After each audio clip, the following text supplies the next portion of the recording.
ഓം ശ്രീനാരായണ സ്വരൂപായ പരബ്രഹ്മണേ നമ.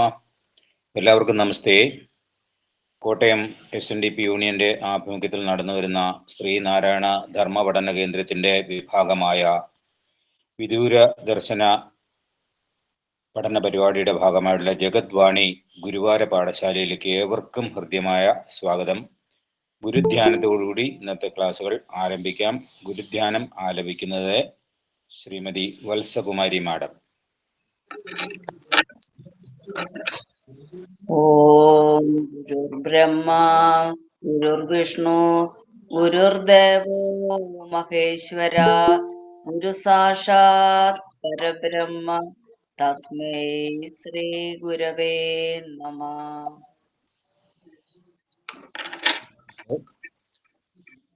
ശ്രീനാരായണ ഗുരുദേവൻ രചിച്ച ഹോമമന്ത്രത്തെ അധികരിച്ചിട്ടുള്ള പാഠഭാഗമാണ് ആചാര്യനായിട്ടുള്ള ശ്രീ VM ശശിധർ ഇന്ന് നമുക്ക് വേണ്ടി അവതരിപ്പിക്കുന്നത്. അഗ്നിയെ ബ്രഹ്മമായി കണ്ട് ഭഗവാൻ രചിച്ചിട്ടുള്ള മന്ത്രമാണ് ഹോമമന്ത്രം. വിഷയങ്ങളാകുന്ന സമിത്തുക്കൾ ആണ് അഗ്നിയിൽ എരിയുന്നതായി സങ്കല്പിച്ചിട്ടുള്ളത്. പഞ്ചഭൂതങ്ങളിൽ അഗ്നിക്ക് മാത്രമാണ് പ്രകാശവും ചൂടുമുള്ളത്. എല്ലാ അശുദ്ധ വസ്തുക്കളെയും ഏറ്റുവാങ്ങി ശുദ്ധീകരിക്കുന്ന പ്രക്രിയയാണ് അഗ്നിയുടേത്. അഗ്നിക്ക് സ്വയം നിലനിൽപ്പില്ല. ഒരു ഇന്ധനത്തിലൂടെ മാത്രമേ അഗ്നിക്ക് നിലനിൽക്കാൻ സാധിക്കുന്നുള്ളൂ. പൗരാണിക കാലം മുതലേ പ്രകൃതി ശക്തികളെ മനുഷ്യൻ ആരാധിച്ചിരുന്നു. അങ്ങനെ അഗ്നിയെയും ആരാധിച്ചിരുന്നു. ശിവഗിരിയിൽ ആര്യ സമാജക്കാരായ ഒരു കൂട്ടം ആളുകൾ താമസിച്ചിരുന്ന വേളയിൽ അവരുടെ പ്രഭാത കൃത്യങ്ങൾ ആരംഭിക്കുന്നത് ഒരു ശാന്തി ഹവനത്തോടു കൂടിയാണ്. വേദകാലത്തെ ശാന്തി ഹവനം മുതലായ കാര്യങ്ങളെക്കുറിച്ച് അവർ ദീർഘമായി ഗുരുദേവനോട് സംസാരിച്ചപ്പോൾ ഇവിടെ ഒരു ഹോമം നടത്താമോ എന്ന് ഗുരുദേവൻ ആവശ്യപ്പെടുകയും അവർ അതിന് സമ്മതിക്കുകയും ചെയ്തു. ഗുരുദേവ ശിഷ്യന്മാർ വേണ്ട സംഗതികളെല്ലാം തയ്യാറാക്കി കൊടുത്തു. ആ വേളയിൽ ഭഗവാൻ ഒരു പേപ്പറിൽ പെട്ടെന്ന് കുറിച്ചതാണ് ഈ ഹോമമന്ത്രം. ഇത് വായിച്ചു നോക്കിയിട്ട് ആര്യ സമാജത്തിലെ ശ്രേഷ്ഠനായ ഒരു സന്യാസി പറഞ്ഞു അത്രേ, പൗരാണിക വേദകാലങ്ങളിൽ ഉണ്ടായിരുന്ന അമൂല്യമായൊരു മന്ത്രം എവിടെയോ നഷ്ടപ്പെട്ടു പോയത് ഇതാ വീണ്ടു കിട്ടിയിരിക്കുന്നു എന്നാണ്. എന്നാൽ ഭഗവാൻ പറഞ്ഞത് ഇത് നാം ഇപ്പോൾ രചിച്ചതെന്നാണ്. അതിനുശേഷം എല്ലാ ദിവസവും ശിവഗിരിയിൽ ശാന്തി ഹവനത്തോടു കൂടിയാണ് ഒരു ദിവസം ആരംഭിക്കുന്നത്. പർണശാലയിൽ എല്ലാ ദിവസവും 4:30 ശാന്തി ഹവനം നടന്നു വരുന്നു. ഹോമമന്ത്രത്തെപ്പറ്റി വളരെ വിശദമായി ക്ലാസുകൾ എടുക്കുന്നതിന് വേണ്ടി നമ്മുടെ ആചാര്യനും കോട്ടയം SNDP യൂണിയന്റെ വൈസ് പ്രസിഡന്റും ഒട്ടേറെ ശ്രീനാരായണ പ്രസ്ഥാനങ്ങളുടെ നേതൃനിരയിൽ പ്രവർത്തിച്ചിട്ടുള്ള ആളുമായിട്ടുള്ള ശ്രീ VM ശശിധരനെ ബഹുമാനപൂർവ്വം ക്ഷണിച്ചുകൊള്ളുന്നു. എല്ലാവർക്കും എൻ്റെ വിനീതമായ നമസ്കാരം. സമയപരിമിതി കൊണ്ട് നമുക്ക് നേരിട്ട് വിഷയത്തിലേക്ക് കിടക്കാം. ഇന്നിവിടെ ചർച്ച ചെയ്യുന്നത് പ്രദീപ് സാർ സൂചിപ്പിച്ചതുപോലെ ഹോമമന്ത്രം ശ്രീനാരായണ ഗുരുദേവൻ രചിച്ചിട്ടുള്ള അല്ലെങ്കിൽ ഗുരുദേവനാൽ വിരചിതമായ ഹോമമന്ത്രത്തെ കുറിച്ചാണ്. ആ മന്ത്രത്തിന്റെ ഉള്ളറകളിലേക്ക് കടക്കുന്നതിന് മുമ്പ് ആമുഖമായിട്ട് കുറച്ച് കാര്യങ്ങൾ പറയാൻ ഞാൻ ആഗ്രഹിക്കുകയാണ്. അത് അറിഞ്ഞുകൊണ്ട് നാം അതിലേക്ക് കടക്കുമ്പോഴാണ് ആ ഹോമമന്ത്രത്തെ കുറിച്ച് കൂടുതൽ നമുക്ക് ഗ്രഹിക്കാൻ കഴിയുക എന്നതുകൊണ്ടാണ് ഞാൻ അങ്ങനെ ചെയ്യുന്നത്. നമ്മളൊന്ന് മനസ്സിലാക്കണം, നമ്മുടെ ജീവിതത്തിൽ നമ്മുടെ പ്രവൃത്തികൾ അല്ലെങ്കിൽ കർമ്മങ്ങൾ എന്നൊക്കെ വിളിക്കാൻ കഴിയുന്നത് 2 തരത്തിലുണ്ട്. ഒന്ന്, നാം ചെയ്യുന്ന ഭൗതികമായ പ്രവൃത്തികളും കർമ്മങ്ങളും. രണ്ടാമത്തേത് അതിൻ്റെ ആത്മീയമായ തലമാണ്, ആത്മീയ കർമ്മങ്ങൾ, പ്രവൃത്തികൾ, ഇവയെല്ലാം. ഇങ്ങനെ രണ്ടായിട്ട് നമുക്ക് വിഭജിക്കാം, സൗകര്യത്തിന് വേണ്ടി, കാര്യങ്ങൾ മനസ്സിലാക്കാൻ വേണ്ടി അങ്ങനെ പറയാം. അതിൽ നമ്മുടെ ജീവിതത്തിന്റെ നിലനിൽപ്പിന് ആവശ്യമായത് എന്ന് കരുതി നാം ബോധപൂർവം ചെയ്യുന്ന പ്രവൃത്തികളാണ് ഇത് രണ്ടും. ഏതെങ്കിലും ഒന്ന് ബോധപൂർവം ചെയ്യുന്നല്ല എന്ന് പറയാൻ നിവൃത്തിയില്ല. ബോധപൂർവം ചെയ്യുന്ന എല്ലാ കാര്യത്തിലും ഒരു കർത്തൃത്വ ബോധവും ഫലേച്ഛയും ഉണ്ടാകുക സ്വാഭാവികമാണ്. എന്താണ് കർത്തൃത്വ ബോധം? അതായത് കർത്താവ് ആരാണ് എന്ന ബോധം. അതുപോലെ തന്നെ ഫലേച്ഛ, ഇന്ന ഫലം കിട്ടണമെന്ന ബോധം. സ്വാഭാവികമായും കർമ്മങ്ങളൊക്കെ അഹം അല്ലെങ്കിൽ ഞാൻ കർത്താവായിട്ട് തന്നെ ചെയ്യുക എല്ലാവരും. മറ്റുള്ളവർക്ക് വേണ്ടി ചെയ്യുന്നതൊക്കെ പരിമിതമാണ്, അതാണ് ഞാൻ പറഞ്ഞത്. അപ്പൊ ഞാനിത് ചെയ്യുന്നു, എനിക്കതിന്റെ ഫലം ഇന്നത് കിട്ടണം എന്ന ആഗ്രഹത്തിലാണ് ചെയ്യുന്നു. ഇപ്പൊ ഭൗതികമായ ഒരു കർമ്മത്തെ കുറിച്ച് പറഞ്ഞാൽ, ഒരാൾ ഒരു വാഴവിത്ത് കൊണ്ടുവന്ന് നടന്നു. വാഴവിത്ത് പക്ഷികൾ അതിന്റെ പഴം കഴിച്ചോട്ടെ എന്ന് വിചാരിച്ച് നടാൻ സാധ്യതയില്ല.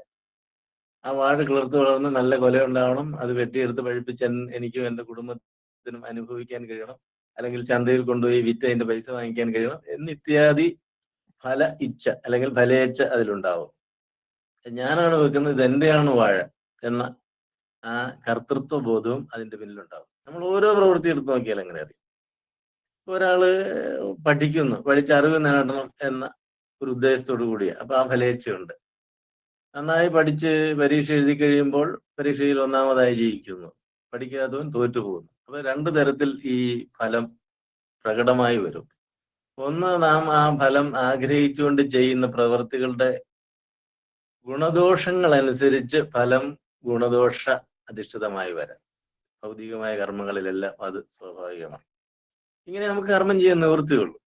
ഫലേച്ഛ കൂടാതെ കർമ്മം ചെയ്യുക എന്നൊക്കെ പറഞ്ഞാൽ നമ്മൾ ഗൃഹസ്ഥന്റെ നിലയിൽ നിന്ന് ഉയർന്ന് അല്പം കൂടി നിഷ്കാമ കർമ്മം ചെയ്യുന്ന തരത്തിലേക്ക് ഉയർന്നു കഴിയുമ്പോഴേ ഭഗവത്ഗീത പറയുന്ന തരത്തിൽ ഫലേച്ഛ കൂടാതെ കർമ്മണ്യവാധികാരസ്ഥേ മാ ഫലേഷു കഥാചന എന്ന് പറയുന്ന തരത്തിൽ ചെയ്യാൻ കഴിയുള്ളൂ. അത് നിഷ്കാമ കർമ്മ.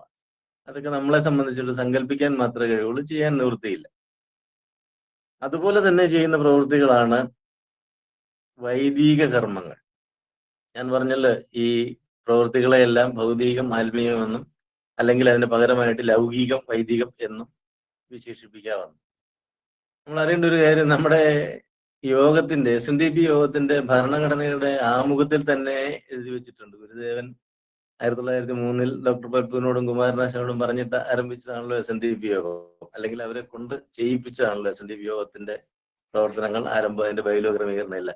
അതിലെഴുതിയിട്ടുണ്ട്, ഈഴവ സമുദായത്തിന്റെ വൈദികവും ലൗകികവുമായ എന്ന് തുടങ്ങിയാണ് തുടങ്ങുന്നത്. പ്രവൃത്തികൾ ഓരോന്ന് ചെയ്യാൻ വേണ്ടി, അഭിവൃദ്ധിക്ക് വേണ്ടി ക്ഷേത്രങ്ങൾ, മഠങ്ങൾ, വിദ്യാഭ്യാസ സ്ഥാപനങ്ങൾ ഇതെല്ലാം സ്ഥാപിക്കുക എന്ന് പറഞ്ഞുണ്ട്. വൈദികം ലൗകികം എന്നത് സുവ്യക്തമാണ്. അതൊരു മനുഷ്യനെ സംബന്ധിച്ച് ഒരു നാണയത്തിന്റെ രണ്ടു വശങ്ങൾ പോലെ പരസ്പര പൂരകമാണ്, അനിഷേധ്യമാണ്. അത് ഉപേക്ഷിക്കാൻ കഴിയാത്ത തരത്തിൽ മനുഷ്യ ജീവിതത്തോട് ചേർന്ന് നിൽക്കുന്നതാണ്. ഇതിൽ വൈദിക കർമ്മങ്ങളിൽ നിന്ന് വ്യത്യസ്തമായി ഭൗതിക കർമ്മങ്ങളിൽ നിന്ന് വ്യത്യസ്തമായി വൈദിക കർമ്മങ്ങൾക്കും ഉള്ള സവിശേഷത എന്താണ് നമുക്കൊന്ന് പരിശോധിക്കാം. അതിലൊന്ന്, എല്ലാ ഭൗതിക കർമ്മങ്ങളുടെയും ഗുണമാവട്ടെ ദോഷമാവട്ടെ ആ പ്രവൃത്തിയുടെ ഫലം നമുക്ക് അനുഭവവേദ്യമാവും. അത് ഉറപ്പാണ്. നമുക്ക് നേരിട്ട് അനുഭവിക്കാൻ കഴിയും. ഇപ്പൊ പഠിച്ചാൽ പരീക്ഷ പാസ്സാകും, നേരിട്ട് അനുഭവിക്കുക. പഠിക്കാതിരുന്നാൽ പരീക്ഷ തോക്കും, നേരിട്ട് അനുഭവിക്കാം, ഇല്ലേ? അതുപോലെ നാം ശ്രദ്ധിക്കാതിരുന്നാൽ പല നഷ്ടങ്ങളും ഉണ്ടാവും, നേരിട്ട് അനുഭവിക്കാം. ശ്രദ്ധിച്ചാൽ നഷ്ടങ്ങളെ ലാഭങ്ങളാക്കി മാറ്റാം, നേരിട്ട് അനുഭവിക്കാം. അതുപോലെ ഓരോ പ്രവൃത്തി ചെയ്യുമ്പോഴും അതിന്റെ ഫലം നേരിട്ട് അനുഭവിക്കാം. കൃഷി ചെയ്താൽ അത് കൊയ്തെടുക്കുന്നു, അതിന്റെ ഫലം കിട്ടുന്നു. കൃഷി ചെയ്യാതിരുന്നാൽ കൊയ്യാൻ കഴിയുന്നില്ല. ഇങ്ങനെ നേരിട്ടെല്ലാം അനുഭവവേദ്യമാവും. എന്ത്? ഭൗതിക കർമ്മങ്ങളുടെ എല്ലാം ഫലം. പക്ഷേ നേരെ തിരിച്ച് ആത്മീയ കർമ്മങ്ങളുടെ അഥവാ വൈദിക കർമ്മങ്ങളുടെ ഫലം നേരിട്ട് അനുഭവവേദ്യമാവുകയില്ല.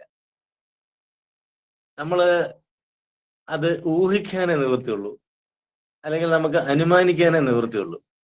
ഒരു ഉദാഹരണം ഞാൻ പറഞ്ഞാൽ, നമ്മള് വൈദിക കർമ്മം ചെയ്യുന്നതിൽ ഏറ്റവും ഇങ്ങേയറ്റത്ത് നിൽക്കുന്ന ഒരു പുഷ്പാഞ്ജലി ഒരു ക്ഷേത്രത്തിൽ പോയി കഴിച്ചു. ആ പുഷ്പാഞ്ജലി നടത്തിയപ്പോൾ അത് ആ മൂർത്തി സ്വീകരിച്ചു, നമ്മളെ അനുഗ്രഹിച്ചു എന്ന് നേരിട്ട് അവിടെ നിന്ന് അറിയാൻ ഒരു നിവൃത്തിയില്ല. ശാന്തി കൊണ്ടുത്തരുന്ന പ്രസാദം മേടിച്ചുകൊണ്ട് പോരാനേ നിവൃത്തിയുള്ളൂ, ഇല്ലേ? പിന്നീട് നമ്മൾ ഏത് ഉദ്ദേശത്തിലാണോ നടത്തിയത് ആ ഉദ്ദേശം നടക്കുകയാണെങ്കിൽ നമ്മൾ ഊഹിക്കും, ഞാൻ അവിടെ പോയി ആ പുഷ്പാഞ്ജലി നടത്തിയത് കൊണ്ടാണ്, അല്ലെങ്കിൽ ഞാൻ ശിവേരി പോയി എന്നെ ഗുരുപൂജ നടത്തിയതുകൊണ്ടാണ് എനിക്ക് ഈ തത്ഫലം കിട്ടിയത് എന്ന് ഊഹിക്കാനേ നിവൃത്തിയുള്ളൂ, അഥവാ അനുമാനിക്കാനേ നിവൃത്തിയുള്ളൂ. അപ്പൊ അതാണ് വ്യത്യാസം. ഭൗതിക കർമ്മങ്ങൾക്ക് ഫലം നമുക്ക് അറിയാൻ കഴിയും. ഭൗതിക കർമ്മങ്ങളും വൈദിക കർമ്മങ്ങളും ഒരുപോലെ ഫലേച്ഛയോട് കൂടിയും കർത്തൃത്വ ബോധത്തോടു കൂടിയുമാണ് ചെയ്യുന്നതെങ്കിലും വൈദിക കർമ്മങ്ങളുടെ ഫലം നേരിട്ട് നമുക്ക് അനുഭവവേദ്യമാവുകയില്ല. അത് ഊഹിക്കാനോ അനുമാനിക്കാനോ എന്തെങ്കിലും ദൃഷ്ടാന്തത്തിലൂടെ അതുകൊണ്ടാണ് സംഭവിച്ചത് എന്ന നിഗമനത്തിലെത്താനേ കഴിയുള്ളൂ. ഇത് നമ്മൾ ആദ്യം തിരിച്ചറിയണം. ഇനി വൈദിക കർമ്മങ്ങളിൽ പ്രധാനമായും നമുക്ക് പ്രാചീന കാലത്ത് നടത്തിയിരുന്നവയെ കുറിച്ച് ആലോചിച്ചാൽ കണ്ടെത്താൻ കഴിയുന്നത് അഗ്നിഹോത്രം, യാഗം, യജ്ഞം എന്നീ കർമ്മങ്ങളും അതുപോലെ തന്നെ പിൽക്കാലത്തുണ്ടായ ഹോമം, ഹവനം, പൂജകൾ, വഴിപാടുകൾ എന്നിവയെല്ലാം ഈ വൈദിക കർമ്മങ്ങളുടെ ലിസ്റ്റിൽപ്പെടുത്തി മനസ്സിലാക്കേണ്ടതും പഠിക്കേണ്ടതുമാണ്. ലൗകിക കർമ്മങ്ങളെ പോലെ തന്നെ വൈദിക കർമ്മങ്ങളും മനുഷ്യന് ആവശ്യമാണ് എന്ന പക്ഷത്തായിരുന്നു പൂർവ്വ ഋഷീശ്വരന്മാരെല്ലാം. അവരാരും തന്നെ വൈദിക കർമ്മങ്ങളെ നിഷേധിക്കുന്ന സ്വഭാവം പുലർത്തിയിരുന്നതായിട്ട് നമുക്ക് കാണാൻ കഴിയില്ല. അതുപോലെ തന്നെ നമ്മുടെ സംസ്കാരം പൗരാണിക കാലഘട്ടത്തിൽ മുതൽ ഉരുത്തിരിഞ്ഞതും വളർന്നതും വികസിച്ചതും ഒക്കെ ഈ രണ്ട് തലങ്ങളെയും പരിപോഷിപ്പിച്ചുകൊണ്ടാണ്. ചില ഘട്ടത്തിലാവട്ടെ നമുക്ക് കാണാൻ കഴിയും വൈദിക കർമ്മങ്ങൾക്ക് അമിതമായ പ്രാധാന്യം വരികയും ഭൗതിക പ്രവൃത്തികൾക്ക് അത്രയും പ്രാധാന്യം വരാത്ത കാലമൊക്കെ ഉണ്ട്. അത് അങ്ങോട്ടും ഇങ്ങോട്ടും തിരിച്ചും മറിഞ്ഞൊക്കെ ഉണ്ട്. അതങ്ങനെ അല്ല, ജനറലൈസ് ചെയ്തുകൊണ്ട് നമ്മൾ പരിശോധിച്ചാൽ ഈ രണ്ട് തലങ്ങളെയും പ്രോത്സാഹിപ്പിക്കുന്ന തരത്തിലാണ് ആർഷ സംസ്കാരം എന്ന് പറയുന്ന സംസ്കാരം ഇന്ത്യയിൽ വളർന്നതും വികാസം പ്രാപിച്ചതും. ഇനി നമുക്ക് ഗുരുദേവനിലായിട്ടൊന്ന് നോക്കാം. ഗുരു ഇതിലേത് പക്ഷത്തായിരുന്നു? വാസ്തവത്തിൽ ഗുരുദേവൻ ഈ രണ്ട് പക്ഷത്തെയും ഒരുപോലെ അതിൻ്റെതായ തൂക്കത്തിൽ പരിപോഷിപ്പിക്കപ്പെടേണ്ടതാണ് എന്ന പക്ഷമായിരുന്നു പുലർത്തിയിരുന്നത്. ഗുരുദേവൻ വൈദിക കർമ്മങ്ങളെ തള്ളിക്കളയുകയോ ഭൗതിക കർമ്മങ്ങളെ മാത്രം സ്വീകരിക്കാൻ പ്രേരിപ്പിക്കുകയോ ചെയ്തിട്ടില്ല. പ്രത്യുത ഭൗതിക കർമ്മങ്ങളെ മാത്രം നിങ്ങൾ സ്വീകരിച്ചാൽ മതി, വൈദിക കർമ്മങ്ങൾ വേണ്ട എന്ന് പറയുകയോ ചെയ്തിട്ടില്ല. രണ്ട് തിരിച്ചും മറിച്ചും നമ്മൾ ആലോചിച്ചാൽ അതിലൊന്നും ചെയ്തിട്ടില്ല. ഈ രണ്ട് തലങ്ങളും വൈദിക തലവും ഭൗതിക തലവും ചേരേണ്ട അനുപാതത്തിൽ ചേരണം ജീവിതത്തിൽ എന്ന് ഗുരുദേവൻ പറയുന്നുണ്ട്. കാരണം ഒരു കഞ്ഞി കുടിക്കുമ്പോൾ ആ കഞ്ഞിയിൽ ഉപ്പ് ചേരേണ്ട അനുപാതത്തിൽ ചേർന്നാലേ കഞ്ഞിക്ക് രുചി കിട്ടുകയുള്ളൂ എന്നത് ഗുരുവിന്റെ ഒരു പ്രസിദ്ധമായ വാക്യമാണല്ലോ. അതിലടങ്ങിയിരിക്കുന്ന പൊരുൾ എന്താണ്? സന്ധ്യക്ക് പ്രാർത്ഥന ചെല്ലാതിരുന്നാൽ അവർക്ക് അത്താഴം കൊടുക്കുമ്പോൾ ഉപ്പൊഴിക്കാത്ത കഞ്ഞി കൊടുക്കണം. അത് ഞാൻ ഈ പറഞ്ഞ പൊരുൾ തന്നെയാണ് അതിലുള്ളത്. കാരണം ജീവിതത്തിൽ പ്രാർത്ഥന ചേരേണ്ട അനുപാതത്തിൽ ചേരണം. എപ്പോഴും പ്രാർത്ഥിച്ചുകൊണ്ട് നടക്കാനല്ല ഗുരു പറഞ്ഞത്. സന്ധ്യക്ക് ത്രിസന്ധ്യകളിൽ രാവിലെയും വൈകുന്നേരവും പ്രാർത്ഥന ചെല്ലണം. അതെന്താണ്? അത് വൈദിക കർമ്മമാണ്. ആ വൈദിക കർമ്മം ജീവിതത്തിൽ ചേരേണ്ട അനുപാതത്തിൽ ചേരണം എന്നാണല്ലോ അതിന്റെ വിവക്ഷ. നമ്മളത് മനസ്സിലാക്കണം. അപ്പൊ ഗുരുദേവനും ഈ മാർഗത്തെ പിന്തുടരാനാണ് പഠിപ്പിച്ചത്. അതുകൊണ്ടാണ് പിൽക്കാലത്ത് ഈ ഹോമമന്ത്രമൊക്കെ എഴുതാൻ ഇടയായത്. നമുക്കിനി ഇത് തുടങ്ങിയതിന്റെ പ്രാചീനതയിലേക്ക് ഒന്നുകൂടി എത്തി നോക്കിയാൽ നമുക്ക് കാണാൻ കഴിയും വേദങ്ങളുടെ കാലഘട്ടത്തിലാണ് ഇതൊക്കെ സമാരംഭിച്ചിരിക്കുന്നത് എന്ന് കാണാൻ കഴിയും. അതിന്റെ അർത്ഥം വേദങ്ങൾക്ക് മുമ്പ് ഇത് ഇല്ലായിരുന്നോ അല്ലെങ്കിൽ ഇല്ലായിരുന്നു എന്നല്ല. വേദങ്ങൾക്ക് മുമ്പും ഇതൊക്കെ മനുഷ്യ സമൂഹത്തിൽ പ്രചരിച്ചിരുന്നു എന്നതിന്റെ തെളിവുകൾ ധാരാളമുണ്ട്. പക്ഷേ അതിന്റെ ഒന്നും സാഹിത്യം കണ്ടെടുക്കാൻ കഴിഞ്ഞിട്ടില്ല. ഒരു ഉദാഹരണം പറഞ്ഞാൽ മോഹൻജദാരോയിലും ഹാരപ്പായിലും ഉണ്ടായിരുന്ന സംസ്കാരത്തിന്റെ പോലും അഥവാ ആ നാഗരികതയുടെ പോലും യഥാർത്ഥ സ്രോതസ് എന്ന് വിശേഷിപ്പിക്കാൻ കഴിയുന്ന വല്ല ഗ്രന്ഥങ്ങളും ഉണ്ടായിരുന്നെങ്കിൽ ഗ്രന്ഥങ്ങൾ കണ്ടെടുക്കാൻ കഴിഞ്ഞിട്ടില്ല ഇതുവരെയും. കണ്ടെടുത്ത ചില ലിഖിതങ്ങളുടെ ഒന്നും ഭാഷ വായിക്കാൻ ഇതുവരെ കഴിയാത്തതുകൊണ്ട് അതൊക്കെ വെളിവാക്കുന്നത് എന്താണെന്ന് പൂർണ്ണമായി മനസ്സിലാക്കാനും കഴിയാതെ പോയിട്ടുണ്ട്. ഞാനിത് പറഞ്ഞത് അതുകൊണ്ട് വേദങ്ങളിലൂടെയാണ് ഇത് ആരംഭിച്ചിരിക്കുന്നത് എന്ന് നമുക്ക് ഇപ്പം തൽക്കാലം പറയേണ്ടതുണ്ടെങ്കിലും അതിനു മുമ്പ് മനുഷ്യ സംസ്കാരത്തിൽ ഇത് വൈദിക കർമ്മങ്ങളോ അല്ലെങ്കിൽ അതുപോലെ തന്നെ ഭൗതിക കർമ്മങ്ങളോ രണ്ടും ചേർന്നുള്ള അനുഷ്ഠാനങ്ങളോ ഇല്ലാതിരുന്നു എന്ന് ധരിക്കരുത് എന്ന് സൂചിപ്പിക്കാൻ വേണ്ടിയാണ്. അന്നും ഉണ്ടായിരുന്നു, പക്ഷെ നമുക്കത് അപ്രാപ്യമാണ്, അലഭ്യമാണ് എന്ന് മാത്രം നമ്മൾ മനസ്സിലാക്കിയാൽ മതി. വേദങ്ങൾ നമുക്ക് ലഭ്യമായിട്ടുള്ളത് 4 എണ്ണമാണ്. അഥവാ വേദവ്യാസൻ എന്ന് പറയുന്ന ഋഷീശ്വരൻ വേദങ്ങളെ 4 പകുത്തിട്ടുണ്ട്. അതുകൊണ്ടാണ് 4 വേദങ്ങളായത്. നമുക്കറിയാം ഋഗ്വേദം, യജുർവേദം, ഇല്ലേ, സാമവേദം, അഥർവവേദം എന്ന് പറയുന്ന, അഥർവത്തിന് അഥർവണം എന്ന് പറയും. അതുപോലെ തന്നെ യജുസിന് യജുർവേദം എന്നും പറയും. വേദത്തിനാണെങ്കിൽ 2 പിരിവുകളുണ്ട്. ശുക്ല യജുർവേദമെന്നും കൃഷ്ണ യജുർവേദമെന്നും ഉണ്ട്. ഇതൊക്കെ നമുക്കെല്ലാം അറിയാവുന്നതാണ്. ഈ വേദങ്ങളിൽ നമ്മളൊന്ന് മനസ്സിലാക്കണം, 4 ഭാഗങ്ങളുണ്ട്. അതിൽ ബ്രാഹ്മണം, ആരണ്യകം, ഉപനിഷത്ത്, സംഹിത എന്നിത്യാദി 4 ഭാഗങ്ങളാണുള്ളത്. അതിൽ ആദ്യ ഭാഗം സംഹിതയാണ്. സംഹിത, ബ്രാഹ്മണം, ആരണ്യകം, ഉപനിഷത്ത്. ഇതിലെ ഈ സംഹിത എന്ന് പറയുന്ന ഭാഗം മന്ത്രപ്രധാനമാണ്. ഇന്ദ്രൻ, വരുണൻ, അഗ്നി, വായു, ഉഷസ്, രാത്രി, മിത്രൻ, വിരാട് പുരുഷൻ, അതിഥി തുടങ്ങിയ ദേവസങ്കല്പങ്ങളെ പുകഴ്ത്തുന്ന തരത്തിൽ പൂജിക്കുന്നതിന്, വാഴ്ത്തുന്നതിന് ഒക്കെ ഉള്ള മന്ത്രങ്ങൾ, അവരുടെ അനുഗ്രഹം കിട്ടുന്നതിന് വേണ്ടി ഉള്ള മന്ത്രങ്ങൾ, അവരുടെ പ്രസാദത്താൽ സുഖസമ്പൽ സമൃദ്ധിയിൽ കഴിയുന്നതിന് വേണ്ടി അവരോട് അഭ്യർത്ഥിക്കുന്ന മന്ത്രങ്ങൾ ഇത്യാദി മന്ത്രങ്ങൾ, അവർക്ക് യജ്ഞം നടത്താൻ ഉപയോഗിക്കേണ്ട മന്ത്രങ്ങൾ, അഗ്നിഹോത്രം തുടങ്ങിയവയ്ക്ക് വേണ്ടിയുള്ള മന്ത്രങ്ങൾ, ഇതെല്ലാം അങ്ങനെയുള്ള മന്ത്രങ്ങളാണ് ഈ ഭാഗത്ത് എവിടെയാണ് സംഹിത എന്ന വേദഭാഗങ്ങളിലുള്ളത്. രണ്ടാമത്തെ ഭാഗം ബ്രാഹ്മണമാണ്. ഈ ബ്രാഹ്മണം എന്ന് പറയുന്ന ഭാഗത്തിൽ യജ്ഞങ്ങളുടെയും ഹവനങ്ങളുടെയും യാഗങ്ങളുടെയും മറ്റും ക്രിയാമാർഗങ്ങളും അവ നടത്തുന്നത് മൂലമുള്ള ഫലസിദ്ധിയും ഒക്കെ വിവരിക്കുന്ന ഭാഗമാണ്. അടുത്തത് ആരണ്യകം എന്ന് പറയുന്ന ഭാഗമാണ്. ഈ ഭാഗം വേദങ്ങളെ സംബന്ധിച്ച് അവിടെ നേരത്തെ പ്രതിപാദിച്ചിരുന്ന മന്ത്രങ്ങളും രണ്ടാമത്തെ ഭാഗമായ ബ്രാഹ്മണത്തിൽ പ്രതിപാദിക്കുന്ന ക്രിയാമാർഗങ്ങളും ചുരുക്കിക്കൊണ്ട് തപസ്സിന് പോയി വനപ്രദേശത്ത് അല്ലെങ്കിൽ പർവ്വത സാനുക്കളിൽ ഒക്കെ തപസ്സനുഷ്ഠിച്ച് കഴിയാൻ പോകുന്ന വാനപ്രസ്ഥ ആശ്രമത്തിലേക്ക് വന്ന ആളുകൾക്ക് ഉപയോഗിക്കാൻ കഴിയുന്ന തരത്തിൽ ചുരുക്കി ക്രമപ്പെടുത്തിയിരിക്കുന്ന ഭാഗമാണ് ആരണ്യകം എന്ന ഭാഗത്തിൽ വിവരിച്ചിട്ടുള്ളത്. പ്രധാനമായിട്ടുള്ള വിവരണമാണ് ഞാനീ പറയുന്നത്. ഇനി നാലാമത്തെ ഭാഗമാണ്, അത് ഉപനിഷത്ത് എന്നാണ് അറിയപ്പെടുന്നത്.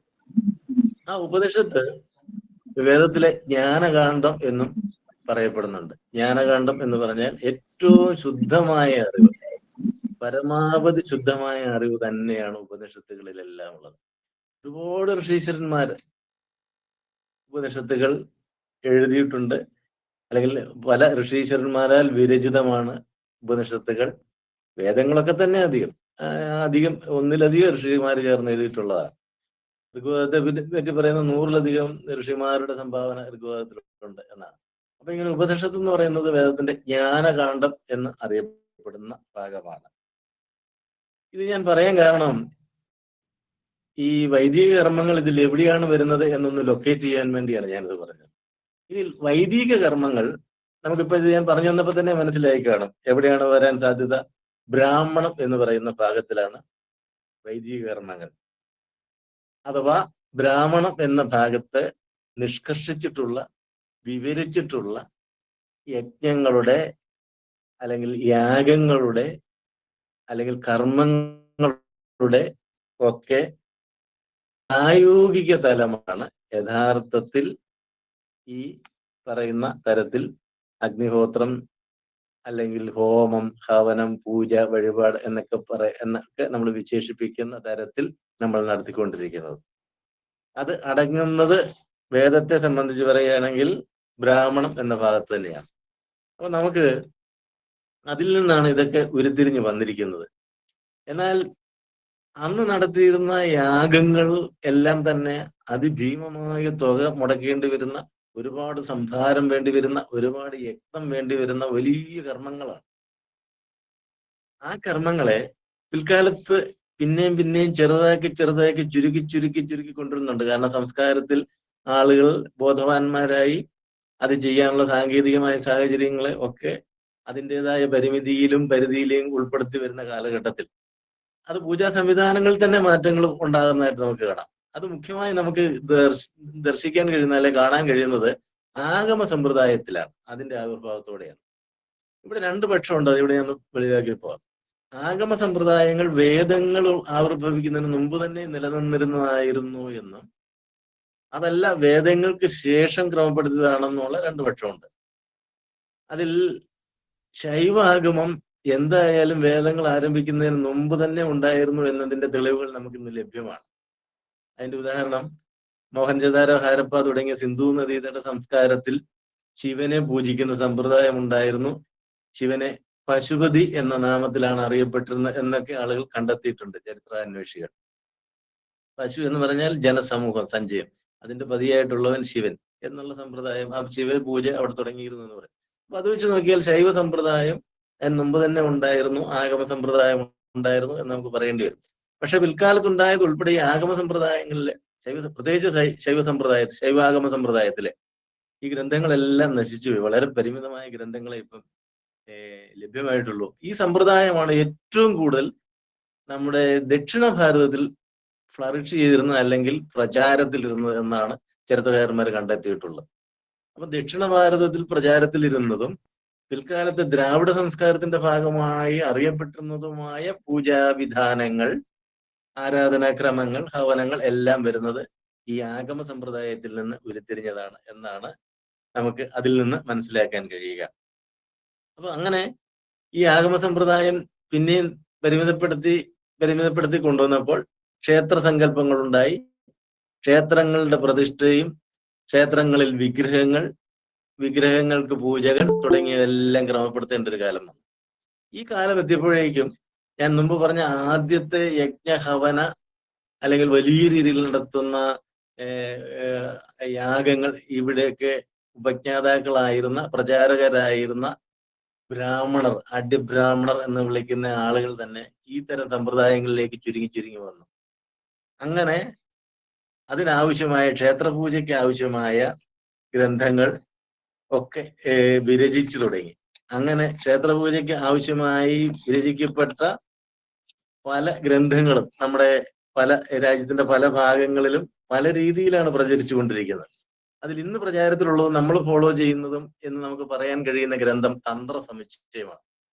ഈ തന്ത്രസമുച്ചയമാകട്ടെ 1427 അന്ന് സാമൂതിരിയുടെ വിദ്വത്സദത്തിലെ 18 കവികളിൽ ഒരാളായ ചേന്നാസ് മനക്കൽ നാരായണൻ നമ്പൂതിരിപ്പാട് എഴുതിയതാണ്. ഈ തന്ത്രസമുച്ചയത്തോടൊപ്പം ചേർത്തിരിക്കുന്ന മറ്റൊരു ഗ്രന്ഥം കൂടിയുണ്ട്. അത് ശേഷസമുച്ചയം എന്ന് പറയുന്നതാണ്. അത് അദ്ദേഹത്തിന്റെ പുത്രൻ പിൽക്കാലത്ത് എഴുതിയതാണ് എന്നാണ് പറയുന്നത്. ഇത് രണ്ടും കൂടെ ചേരുമ്പോഴാണ് നമ്മുടെ ഇന്നത്തെ പൂജാക്രമത്തിന്റെ പൂർണ്ണത. കാരണം തന്ത്രസമുച്ചയ പ്രകാരം 7 പ്രധാനപ്പെട്ട ദേവന്മാർക്ക് മാത്രമേ പൂജയും പ്രതിഷ്ഠയും ഉള്ളൂ. അതിനുശേഷമുള്ള ദേവീ സങ്കല്പങ്ങള്, മറ്റു ദേവന്മാരുടെ സങ്കല്പങ്ങള്, അതിനെല്ലാം പൂജ ചെയ്യാൻ കഴിയണമെങ്കിൽ ശേഷസമുച്ചയം പഠിക്കണം. അപ്പൊ ഇത് രണ്ടും ചേർന്ന പൂജാ സമ്പ്രദായമാണ് നമ്മുടെ നാട്ടിൽ പ്രചാരത്തിലുള്ളത്. ഈ പൂജാ സമ്പ്രദായത്തിന്റെ ഭാഗമായിട്ടാണ് ഹോമങ്ങൾ വരുന്നത്. ക്ഷേത്ര പൂജ, പുഷ്പാഞ്ജലി ഇതെല്ലാം വരുന്നത് പോലെ തന്നെ ഹോമങ്ങൾ, ഇന്ന് നാം നടത്തുന്ന തരത്തിലുള്ള ഹോമങ്ങൾ വരുന്നതും ഈ പൂജയുടെ ഭാഗമായിട്ട് തന്നെയാണ്. അപ്പൊ തന്ത്രസമുച്ചയത്തോടൊപ്പം തന്നെ വേറെ ഒട്ടനവധി വിശിഷ്ട ഗ്രന്ഥങ്ങള് ഈ രംഗത്ത് രചിക്കപ്പെട്ടിട്ടുണ്ട്. ഒരു ഉദാഹരണം പറഞ്ഞാൽ തന്ത്രസമുച്ചയം, ശേഷസമുച്ചയം ഞാൻ പറഞ്ഞു കഴിഞ്ഞാണ്. കുഴിക്കാട്ട് പച്ച എന്ന് പറയുന്ന ഒരു ഗദ്യ സംസ്കൃതമാണ്.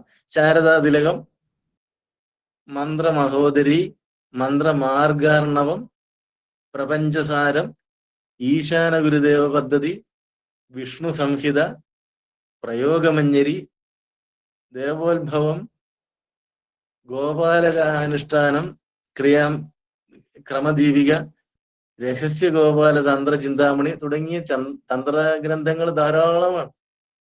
വടക്കേ ഇന്ത്യയിൽ ചെന്നാൽ അവിടെ ആചാര്യന്മാരാൽ വിരചിതമായിട്ടുള്ള അല്ലെ അവർ രചിച്ചിട്ടുള്ള തന്ത്രഗ്രന്ഥങ്ങൾ വേറെ കാണാം.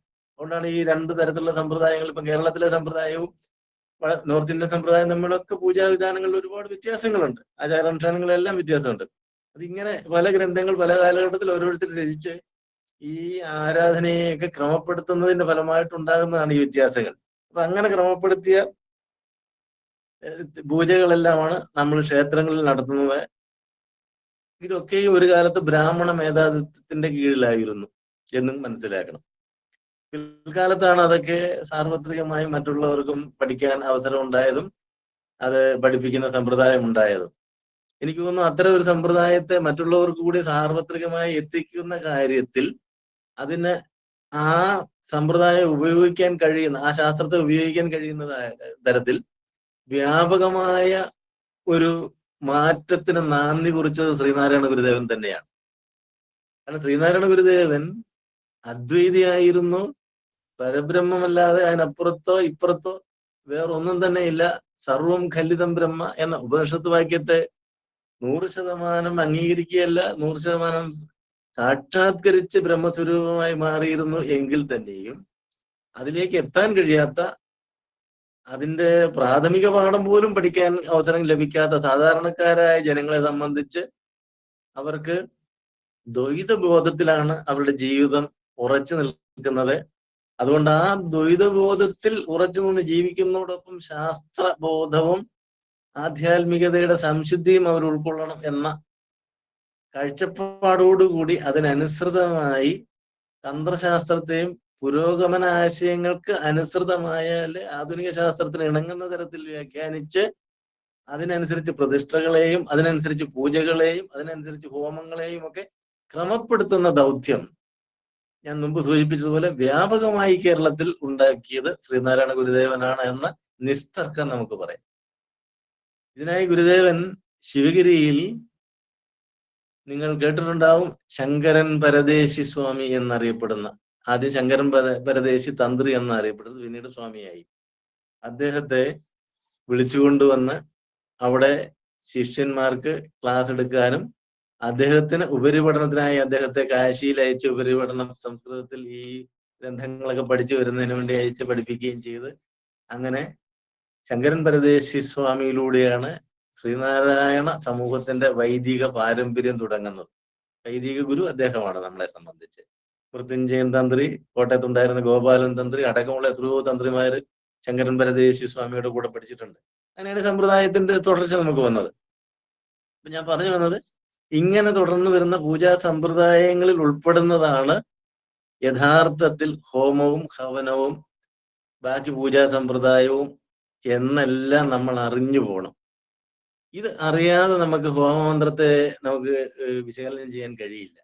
ഇത് അറിഞ്ഞുകൊണ്ട് ഹോമമന്ത്രത്തിലേക്ക് പോകുമ്പോഴാണ് അത് ആവശ്യമുള്ളതാണെന്നും, അല്ലെങ്കിൽ നമുക്ക് തോന്നും ഇത് അനാവശ്യമാണ്, എന്തോന്ന് ഹോമം, എന്നാ കാര്യത്തിന്, ഇതുമില്ല കാര്യമാണ്, ഇങ്ങനെയൊക്കെയുള്ള ചിന്തകൾ വരാം. അപ്പൊ അത് അറിയണമെങ്കിൽ ഈ രണ്ട് തലങ്ങൾ, വൈദികമായ തലവും ഭൗതികമായ തലവും എങ്ങനെ പരിപോഷിപ്പിക്കണം, അങ്ങനെ പരിപോഷിപ്പിച്ചാലുള്ള ഗുണമെന്ത് എന്നൊക്കെ അറിയണം. ഈ വൈദികമായ തലം ഏറ്റവും അധികം പ്രയോജനം നമുക്ക് ചെയ്യുന്ന എവിടെയാണ്? നമ്മുടെ മനസ്സിനാണ്. മനഃശാന്തിയും സമാധാനവും ഉണ്ടാവാൻ ആത്മീയ കാര്യങ്ങൾക്ക് ചെയ്യാൻ കഴിയുന്ന അത്രയും മറ്റൊരു കാര്യത്തിനും ചെയ്യാൻ കഴിയില്ല. കാരണം നമ്മളൊരു അദൃശ്യ ശക്തിയിൽ, അത് അപാരമായ കഴിവുകളുള്ള ശക്തി എന്ന് വിശ്വസിച്ചുകൊണ്ട് അതിൽ നമ്മുടെ മനസ്സിനെ സമർപ്പിക്കുമ്പോൾ, അത് അല്ലെങ്കിൽ ആ ശക്തിക്ക് നിർവഹിക്കാൻ കഴിയാത്തതൊന്നുമില്ല എന്ന് വിശ്വസിക്കുമ്പോൾ നാം അറിയാതെ തന്നെ നമ്മുടെ മനസ്സിന്റെ ബലം കൂടും. അതുകൊണ്ട് നാം പരാജയപ്പെടുകയില്ല. അതുകൊണ്ട് നാം വ്യാകുലപ്പെടേണ്ടതില്ല എന്നിത്യാദി ചിന്തകളെല്ലാം നമ്മുടെ മനസ്സിലേക്ക് വരും. അതല്ലാതെ പരിമിതപ്പെട്ട ഒരാളിനെ, അല്ലെ പരിമിതപ്പെട്ട ഒരു ശക്തിയെയാണ് നാം നമ്മുടെ ഇത്തരം ചിന്തകളെ ഏൽപ്പിക്കുന്നെങ്കിലോ നമ്മുടെ മനസ്സ് ചാഞ്ചല്യപ്പെടും, ചഞ്ചല ചിത്തനാവും, പിന്നെ ഉറച്ചു നിൽക്കാൻ കഴിയാതെ വരും. അപ്പൊ നമ്മുടെ മനസ്സിന്റെ ശക്തിയാണ് നമ്മുടെ ജീവിത വിജയം. അപ്പൊ ജീവിതം വിജയിക്കണമെങ്കിൽ മനസ്സിന് ശക്തി ഉണ്ടാവണം. മനസ്സിന് ശക്തി ഉണ്ടാവണമെങ്കിൽ ഇത്തരത്തിലുള്ള ആധ്യാത്മിക വിഷയങ്ങളെ കൂടി നാം ആശ്രയിക്കേണ്ടതായിട്ടുണ്ട്. നമ്മളെന്ന് പറയുമ്പോൾ വിചാരിക്കണം, ആര്? ജ്ഞാനികളല്ലാത്ത, പൂർണ്ണജ്ഞാനികളല്ലാത്ത. പൂർണ്ണജ്ഞാനികൾക്ക് ക്ഷേത്രമൊന്നും വേണ്ട, പൂജയും വേണ്ട, വഴിപാടും വേണ്ട, ഒന്നും വേണ്ട. അങ്ങനെ പൂർണ്ണജ്ഞാനികളെ ഗുരുദേവൻ ഇതിനൊന്നും നിർബന്ധിക്കുകയും ചെയ്യുമായിരുന്നില്ല. അങ്ങനെയുള്ളവർക്ക് ഒന്നും വേണ്ട എന്ന് പറഞ്ഞിട്ടുണ്ട്. ശ്രീനാരായണ ധർമ്മത്തിൽ അത് പറയുന്നുണ്ട്. മരണാനന്തര കർമ്മങ്ങളെ കുറിച്ച് പറയുമ്പോൾ ഗുരുദേവൻ അത് പറയുന്നുണ്ട്. ഇതിലൊന്നും വിശ്വാസമില്ലാത്ത ആളുകൾ ഇതൊന്നും ചെയ്യേണ്ടതില്ല എന്ന് പറയുന്നുണ്ട്. വിശ്വാസം ഇല്ലാതെ വരണമെങ്കിൽ എന്താകണം? പൂർണ്ണജ്ഞാനിയാകണം, അല്ലെങ്കിൽ ഭൗതികവാദിയാകണം. ഭൗതികവാദിയെ സംബന്ധിച്ച് നമ്മൾ ഇതൊന്നും പറഞ്ഞിട്ട് കാര്യമില്ല. അവര് തിരിച്ചും മറിച്ചും തിരിച്ചും ഇതില്ല ഇല്ല എന്ന് മാത്രം പറഞ്ഞുകൊണ്ടിരിക്കും. അതുകൊണ്ട് അതിലേക്ക് നമ്മൾ കിടക്കണ്ട. അപ്പൊ ഇതാണ് അതിന്റെ സ്ഥിതി. അപ്പൊ ഇത് ആവശ്യമാണ് എന്ന് ഇതിന്റെ ചരിത്രത്തിലൂടെ, അതിന്റെ നാൾവഴികളിലൂടെ കടന്നു പോകുമ്പോൾ നമുക്ക് ബോധ്യപ്പെടണം. അതിനാണ് ഞാൻ ഇത്രയും നേരം അതിന്റെ നാൾവഴികളിലേക്ക് കടന്നുപോയത്. ഇനി ഞാൻ ഈ ഹോമമന്ത്രത്തിലേക്ക് കിടക്കുകയാണ്. അപ്പൊ ഹോമമന്ത്രത്തിന്റെ പ്രസക്തി മനസ്സിലായല്ലോ. ഹോമത്തിന്റെ പ്രസക്തിയാണ് ഹോമമന്ത്രത്തിന്റെയും പ്രസക്തി.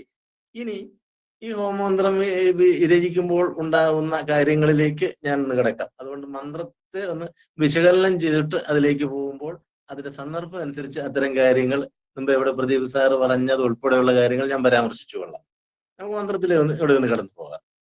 ഓം അഗ്നേ തവയ തേജസ് തത് ബ്രാഹ്മം അതത്വം പ്രത്യക്ഷം ബ്രഹ്മാസി ത്വദീയ ഇന്ദ്രിയാണി മനോബുദ്ധിരിതി സപ്തജിഹ്വാഹ ത്വയി വിഷയ ഇതി സമിതോ ജുഹോമി അഹമിത്യാജ്യം ജുഹോമി ത്വം നഃ പ്രസീദ പ്രസീദ ശ്രേയച്ഛ പ്രയച്ഛ പ്രയച്ഛ സ്വാഹ.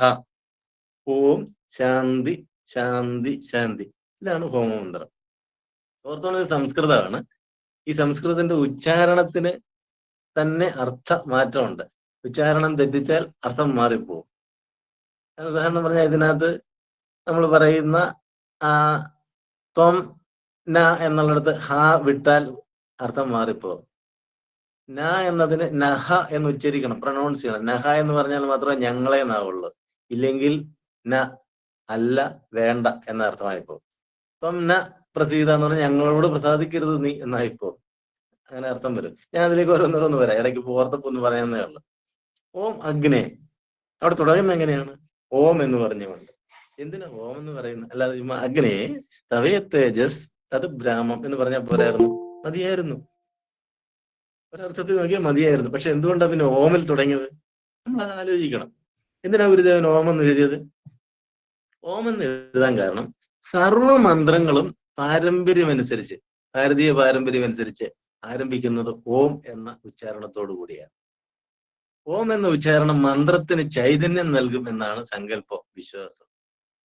ചൈതന്യമില്ലാത്ത, അഥവാ നമ്മളിപ്പം ജീവനുള്ള ശരീരവും ജീവനില്ലാത്ത ശരീരവും വ്യത്യാസമല്ലേ? വ്യത്യസ്തമാണല്ലോ. ജീവനുള്ള ശരീരത്തിലാണ് ചൈതന്യമുള്ളത്. ജീവനില്ലാത്തതും ശരീരം അയാളുടെ ഷേപ്പിനൊന്നും വലിയ മാറ്റം കാണുകയില്ല, ചീഞ്ഞു പോകുന്നതിന് മുമ്പാണെങ്കിൽ.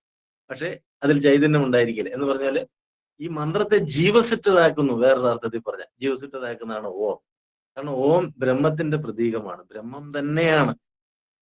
അത് നമുക്ക് മനസ്സിലാക്കാൻ കഴിയും. കാരണം ഓമിനെ കുറിച്ച് എഴുതിയിരിക്കുന്നത് ഓം ഇത്യേതദക്ഷരം ഇദം സർവം തസ്യ ഉപവ്യാഖ്യാനം ഭൂതം ഭവിഷ്യതി സർവം ഓങ്കാരം ഏവ എന്നാണ് ഉപനിഷത്ത് എഴുതിയിരിക്കുന്നത്. അപ്പൊ ഓം എന്താണ്? ഓം എന്ന് പറയുന്നത് അതിന് രണ്ട് വ്യാഖ്യാനം എടുക്കുക. ഒന്ന്, ഇത്യേതത് അക്ഷരം ഇതം സർവം, ഈ സർവവും ഈ അക്ഷരമാണെന്നുള്ള വ്യാഖ്യാനം എടുക്കാം. വേറെ തരത്തിൽ ഓം ഇത്യേതത് അക്ഷരം, ഓം എന്നത് അക്ഷരമാണ്. അത് കഴിഞ്ഞിട്ട് അതിന്റെ ഉപവ്യാഖ്യാനമാണ് ഈ സർവവും. ഈ സർവവും അതിന്റെ ഉപവ്യാഖ്യാനമാണ്. ഇതം സർവം തസ്യ ഉപവ്യാഖ്യാനം, ഈ സർവവും അതിന്റെ ഉപവ്യാഖ്യാനമാണ് എന്ന അർത്ഥം എടുക്കുക. അതല്ലാതെ ഓം ഇത്യേതത് അക്ഷരം ഇതം സർവം എന്ന് എടുക്കുക. ഓം എന്ന അക്ഷരമാണ് ഈ സർവവും, ബാക്കിയെല്ലാം ഇതിന്റെ ഉപവ്യാഖ്യാനമാണ് എന്നും വേണമെങ്കിൽ എടുക്കാം. അതെങ്ങനെയാണെന്ന് നമുക്ക് സൗകര്യം. ഓരോ വ്യാഖ്യാതാക്കളും പല രൂപത്തിൽ അതിനെ അങ്ങനെ ഉൾക്കൊണ്ടിട്ടുണ്ട്. എന്തുമാവട്ടെ, ഇവിടെ പ്രശ്നം ഓം എന്ന് ചേർത്തിരിക്കുന്നത് എന്തിന് എന്ന ചോദ്യത്തിന്റെ ഉത്തരമാണ് നമുക്ക് കിട്ടേണ്ടത്. ആ ഉത്തരമാണിത്. മന്ത്രങ്ങളെ ചൈതന്യവത്താക്കാൻ എല്ലാ മന്ത്രങ്ങളോടും ചേർന്ന് ഓമുണ്ട്. ഒരു ഉദാഹരണം നിങ്ങളൊന്ന് ആലോചിച്ച് നോക്കി, കിട്ടുന്നുണ്ടോ എന്ന് മനസ്സിൽ? എനിക്കൊരു ഉദാഹരണം മനസ്സിൽ കിട്ടി, ഞാനത് പറയാം. നിങ്ങൾ എല്ലാവരും ഒരുപക്ഷെ ശ്രദ്ധിച്ചിട്ടുള്ളതും പഠിച്ചിട്ടുള്ളതും ആയിരിക്കും ആ ഉദാഹരണം. അതേതാണെന്ന് അറിയാമോ? ശ്രീനാരായണ ഗുരുദേവനെ സ്തുതിക്കുന്ന പുഷ്പാഞ്ജലി മന്ത്രം ചൈതന്യസ്വാമി എഴുതിയിട്ടുണ്ട്. നിങ്ങളതൊന്ന് എടുത്തു നോക്കിക്ക്. ഇപ്പൊ എടുത്തു നോക്കണ്ട, ഈ ക്ലാസ് കഴിഞ്ഞാൽ എടുത്തു നോക്കിയാൽ മതി. ആ 108 പുഷ്പാഞ്ജലി മന്ത്രം ഇല്ലേ, അഷ്ടോത്തര ശതനാമാവലി എന്ന് പറയുന്ന ആ പുഷ്പാഞ്ജലി മന്ത്രം ആരംഭിച്ചിരിക്കുന്നത് എങ്ങനെയാണ്? ഓം ശ്രീനാരായണ പരമഗുരുവേ നമ, ഓം സംസാരതാപ ശമനായ നമ, ഓം മനുഷ്യ വിഗ്രഹായ നമ, ഓം സത്വഗുണോത്തമായ നമ, ഓം പ്രകൃഷ്ടാത്മനേ നമ, ഓം വീതരാഗ ഭയക്രോധ ശോകമോഹ മാനസായ നമ, ഓം അവ്യയായ നമ, ഓം നിർമ്മലായ നമ, ഓം നിഗമാന്തജ്ഞായ നമ, ഓം ആജ്ഞാനുവർത്തി ലോകായ നമ എന്ന് തുടങ്ങി അങ്ങ് പോകുന്നു. എവിടാണ് അതിൽ ഓം ഇല്ലാതെയുള്ളത്? ഓം ഇല്ലാതെ ഒരിടവും ഇല്ല. എല്ലാ മന്ത്രവും ഓം ഓം ഓം എന്ന് ഉച്ചരിച്ചുകൊണ്ടാണ് പോകുന്നത്. എന്താണ് കാരണം? മന്ത്രത്തിന് ചൈതന്യം വരണമെങ്കിൽ ഓം എന്ന് ചേർക്കണം എന്നുള്ള പ്രാചീന ഭാരതീയ ഋഷിസങ്കല്പം അനുസരിച്ച് തന്നെയാണ് ഈ മന്ത്രം രചിച്ചിട്ടുള്ളത്. ആ സങ്കല്പത്തിൽ നിന്ന് ആണ് ഇവിടെ വ്യതിചലിക്കാതെയാണ് ശ്രീനാരായണ ഗുരുദേവനും ഹോമമന്ത്രം രചിച്ചിട്ടുള്ളത് എന്നതിന് വേറെ തെളിവ് തേടി നമ്മൾ പോകേണ്ട ആവശ്യമില്ല. അതിന്റെ ഏറ്റവും വലിയ തെളിവാണ് ഓം എന്നതിലൂടെ ഈ മന്ത്രം ആരംഭിച്ചിരിക്കുന്നു എന്നത്. ഇവിടെ ഓം അഗ്നേ, അല്ലയോ അഗ്നി എന്ന് നമുക്ക് വേണമെങ്കിൽ പറയാം.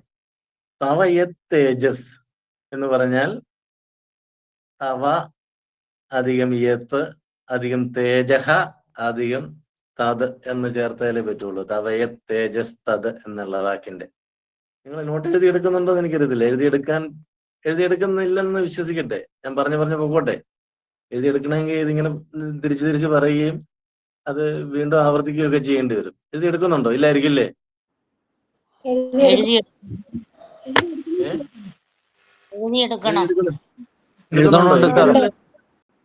എഴുതുന്നുണ്ട്.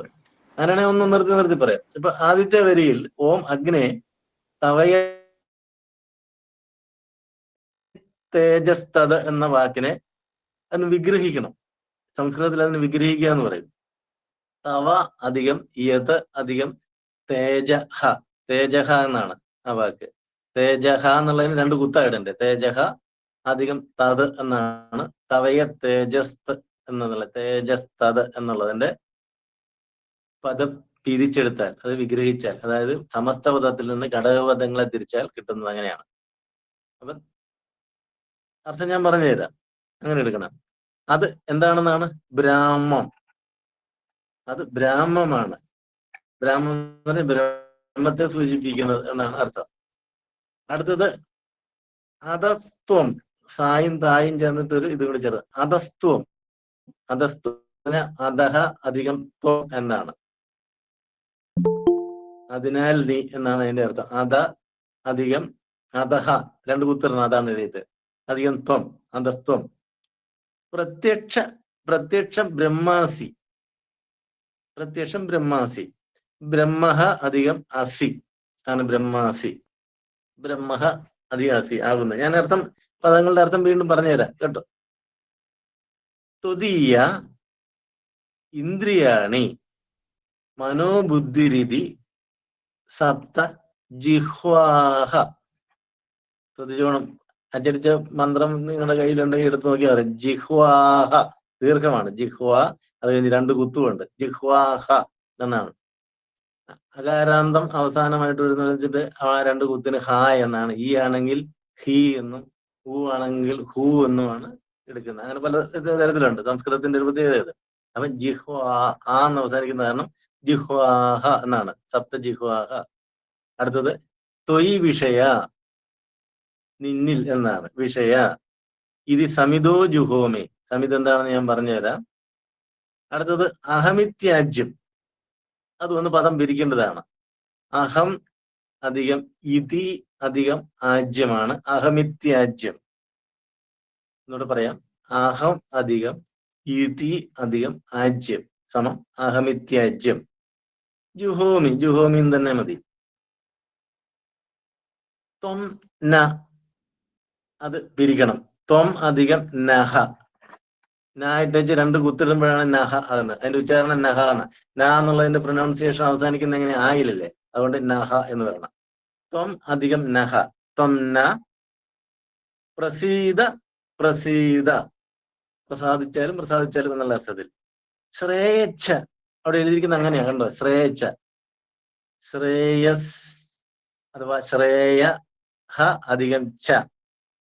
ശ്രേയഹ അധികം ച. ശ്രേയച്ഛ. അടുത്തത് പ്രേയച്ഛ.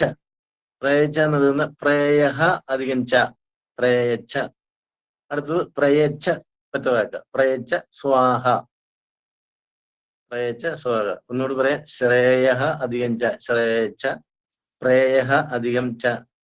പ്രയച്ഛ. പ്രയച്ഛ സ്വാഹ. അടുത്തത് ഓം ശാന്തി. 2 കുത്തുണ്ട്. ഹി. ഹി എന്നുള്ളതാണ്. അത് പെട്ടെന്ന് പറഞ്ഞു പോകുമ്പോൾ ഹി വേണ്ട. തൊട്ടടുത്തും ഷാ വരുന്നതാണ്. ഹി സൈലന്റ് ആക്കി തന്നെ പറയാം എന്ന് ആചാര്യന്മാർ പറഞ്ഞു തരുന്നുണ്ട്, പഠിപ്പിക്കുന്നുണ്ട്. അപ്പം ഓം ശാന്തി ശാന്തി ശാന്തി ഹി. ഒരു വാക്യം തീരുന്നിടത്തായതുകൊണ്ട് ഹി പ്രൊണൗൺസ് ചെയ്യണം എന്നാണ് പറയുന്നത്. അപ്പൊ എങ്ങനെ പറയാം നമുക്കത്? ഓം ശാന്തി ശാന്തി ശാന്തി ഹി. ഇങ്ങനെയാണ് അത് പ്രൊണൗൺസ് ചെയ്ത് നിർത്തേണ്ടത്. ഇടയ്ക്കുള്ള 2 ഹി ഹി എന്നുള്ളത് പറയണ്ട എന്ന് ആണ് ആചാര്യമതം. അങ്ങനെ ആചാര്യന്മാർ പറയുന്നത് കേട്ടു പറയുന്നു എന്ന് വിചാരിച്ചാൽ മതി കേട്ടോ. ഞാനൊരു പണ്ഡിതനൊന്നുമല്ല ഇക്കാര്യത്തിൽ. ശ്രേയച്ഛ പ്രേയച്ഛ പ്രേയച്ഛ സ്വാഹ. ഓം ശാന്തി ശാന്തി ശാന്തി. ഇങ്ങനെയാണ് ഇതിന്റെ ഹോമമന്ത്രം. ഇതിലേതെങ്കിലും ഒരു മൂർത്തിയെ സങ്കല്പിച്ചിട്ടുണ്ടോ? നമ്മൾ ആലോചിച്ചേക്ക്. എല്ലാ ഹോമങ്ങളും ഏതെങ്കിലും മൂർത്തിയെ സങ്കല്പിച്ചാണ് നടത്തുന്നത്. നമ്മുടെ ഭാരതത്തിലെ എല്ലാ ഹോമങ്ങളും നടത്തിയിട്ടുള്ള ഏതെങ്കിലും മൂർത്തിക്ക് വേണ്ടിയാ. ഇപ്പം നടത്തുന്ന ഹോമങ്ങളും ഏതെങ്കിലും മൂർത്തിക്ക് വേണ്ടിയാ. ഇവിടെ ഏതാണ് മൂർത്തി? നിങ്ങൾ ഉണ്ടോ? ഇപ്പൊ നമുക്ക് സാധാരണ നടക്കുന്ന ഹോമങ്ങൾ ഏതൊക്കെയാണോ? ഒരു തരം പറയാം, സുദർശന ഹോമമുണ്ട്, ക്ഷേത്രത്തിൽ ചെന്നാൽ നടക്കും. വിഷ്ണുവാ മൂർത്തി, വിഷ്ണുവിനെ സങ്കല്പിച്ച. മൃത്യുഞ്ജയ ഹോമമുണ്ട്, മൂർത്തി ഏതാണെന്നറിയോ? പരമശിവനാണ്. ഭഗവത് സേവയുണ്ട്, മൂർത്തി ഏതാണെന്നറിയോ? ദേവിയാണ്. യമരാജ ഹോമമുണ്ട്, മൂർത്തി ഏതാണെന്നറിയോ? യമരാജനും അല്ലെങ്കിൽ ശിവനും കൂടി ചേർന്നതാണ്. തിലഹവനമുണ്ട്, പിതൃക്കൾക്ക് വേണ്ടിയുള്ള ഹോമമാണ്. ഗണപതി ഹോമമുണ്ട്, ഗണപതി. ശാന്തി ഹവനമുണ്ട്, മൂർത്തി ഏതാണെന്നറിയാം? യഥാർത്ഥത്തിൽ ഗ്രഹങ്ങളാണ്, നവഗ്രഹങ്ങൾ, സൂര്യനൊക്കെയാണ് വരുന്നത്. നവഗ്രഹ ശാന്തി ഹവനം എന്നും പറയാം, അതിന്റെ ഇച്ചിരി വിപുലമായ പതിപ്പ്. ഞാനൊരു 6-7 ഈ തരത്തിലുള്ള ഹോമങ്ങൾ പറഞ്ഞോളൂ. ഇനിയും ഹോമങ്ങളുണ്ട്. നിങ്ങൾ ഈ പ്രതിഷ്ഠയുടെയൊക്കെ നോട്ടീസ് എടുത്ത് നോക്കിയാൽ മതി, കാണാം അതിനകത്ത് എത്ര തരം ഹോമങ്ങളുണ്ടോ. അതിനൊക്കെ ഓരോ മൂർത്തി സങ്കല്പമുണ്ട്, ഓരോ ലക്ഷ്യത്തിന് വേണ്ടിയുമാണ് അത്തരം ഹോമങ്ങളെല്ലാം നടത്തുന്നത്. ഞാൻ അതുകൊണ്ട് വീണ്ടും ചോദിക്കുകയാണ്, ഇവിടുത്തെ മൂർത്തി ആരാണ് ഈ ഹോമത്തിലെ? ഈ ഹോമത്തിലെ മൂർത്തി അഗ്നി തന്നെയാണ്, സംശയം വേണ്ട. അഗ്നി തന്നെയാണ്, അഗ്നി തന്നെയാണ്. അഗ്നിയെ മൂർത്തിയായിട്ട്, അപ്പൊ അഗ്നിയെ ബ്രഹ്മമായിട്ടാണ് കണ്ടിരിക്കുന്നത്. അതുകൊണ്ട് വേറൊരു മൂർത്തി ആവശ്യമില്ല. ബ്രഹ്മം എന്ന് പറഞ്ഞാൽ ബ്രഹ്മത്തെ മൂർത്തി സങ്കല്പത്തിലേക്ക് കൊണ്ടുവരുമ്പോഴാണ് അത് ദേവീദേവന്മാരായി മാറുന്നത്. ഓർക്കുക, ബ്രഹ്മമാണ് യഥാർത്ഥത്തിൽ ഈശ്വരൻ. അതിനെ ദേവീദേവ സങ്കല്പത്തിലേക്ക് കൊണ്ടുവന്ന തൃത്വ സങ്കല്പത്തിലും അത് പിന്നീടുള്ള സങ്കല്പത്തിലും ഒക്കെ അതങ്ങനെ പറഞ്ഞു പോയാൽ അതൊരു വേറെ വിഷയം, പറഞ്ഞൊത്തിരി പോകണം. സമയം പരിമിതി കൊണ്ട് ഞാൻ അതിലേക്ക് പോകാം. അങ്ങനെ കൊണ്ടുവരുമ്പോഴാണ് മൂർത്തി സങ്കല്പം. അപ്പൊ ബ്രഹ്മം ആണ് അഗ്നി എന്നാ പറയുന്നത്. പക്ഷെ സാധാരണ പണ്ട് നടന്ന ഹവനങ്ങളിലൊക്കെ അഗ്നിയെ ഈ ഹോമത്തിൽ അഗ്നിക്ക് നമ്മൾ അർപ്പിക്കുന്ന ഹോമദ്രവ്യങ്ങൾ അഗ്നി ഏറ്റെടുത്തുകൊണ്ട് ദൈവത്തിന് അല്ലെങ്കിൽ മൂർത്തികൾക്ക്, ദൈവസങ്കല്പത്തിലുള്ള മൂർത്തികൾക്ക് എത്തിച്ചു കൊടുക്കുന്ന ഒരു സന്ദേശവാഹകൻ. ഇപ്പം എഴുത്തെത്തിച്ചേരുന്ന പോസ്റ്റ്മാൻ എന്നൊക്കെ പറയില്ലേ, അങ്ങനെ ഒരു സന്ദേശവാഹകനായിട്ടാണ് പണ്ട് കണ്ടിരുന്നത് കൂടുതൽ. അതുകൊണ്ട് അഗ്നിക്ക് ഹുതവാഹകൻ എന്നും ഒരു പേരുണ്ട്. ഹുത എന്ന് പറഞ്ഞാൽ ഹോമം എന്നാണ്. ഹുതവാഹ എന്ന് പറഞ്ഞാൽ അഗ്നി എന്ന അർത്ഥത്തിൽ ഉണ്ട്. ഹുതവാഹൻ എന്ന് പറഞ്ഞാൽ ഈ ഹോമത്തെ വഹിച്ചുകൊണ്ട് എവിടെയാണ് ദേവേന്ദ്രന്റെ അടുക്കലെങ്കിൽ അവിടെ, അല്ല സ്വർഗത്തിലാണെങ്കിൽ സ്വർഗത്ത്, അല്ല കൈലാസത്തിലാണെങ്കിൽ കൈലാസത്ത്, അല്ലെങ്കിൽ പാലാഴിയിലാണെങ്കിൽ പാലാഴി, എവിടെയാണെന്നോ ഇത് എത്തിച്ചു കൊടുക്കുന്ന ഡ്യൂട്ടിയാണ് അഗ്നി നിർവഹിക്കുന്ന എന്നൊരു സങ്കല്പം പണ്ടുണ്ടായിരുന്നു. അതവിടെ നിൽക്കും. നമുക്ക് ഇതിന്റെ അർത്ഥത്തിലേക്ക് വരാം. അതിന്റെ ഈ ഹോമമന്ത്രത്തിന്റെ കൂട്ടർത്ത് എഴുതുകയാണെങ്കിൽ ഇത് ഇങ്ങനെ എഴുതാവുന്നത്. ഞാനിതൊന്ന് പരിഷ്കരിച്ചാണ് നിങ്ങളെ പഠിപ്പിക്കുന്നത്. നിങ്ങൾ ഇതിനു മുമ്പ് യൂട്യൂബിലൊക്കെ കേട്ടിരിക്കുന്ന രൂപത്തിലായിരിക്കില്ല ഞാൻ ഈ മന്ത്രത്തിന്റെ അർത്ഥവും ഇതും പഠിപ്പിക്കുന്നത്. വേറെ രൂപത്തിൽ തന്നെ അവതരിപ്പിക്കുന്നത്. അതുകൊണ്ട് എഴുതിക്കോളൂ കൂട്ടക്ഷരം. അല്ലയോ അഗ്നി, നിനക്ക് യാതൊരു തേജസ്സുണ്ടോ, അത് ബ്രഹ്മത്തെ സംബന്ധിക്കുന്നതാകുന്നു, അഥവാ ബ്രഹ്മത്തെ സൂചിപ്പിക്കുന്നതാകുന്നു. അതിനാൽ നീ പ്രത്യക്ഷത്തിൽ കാണാവുന്ന ബ്രഹ്മമാകുന്നു.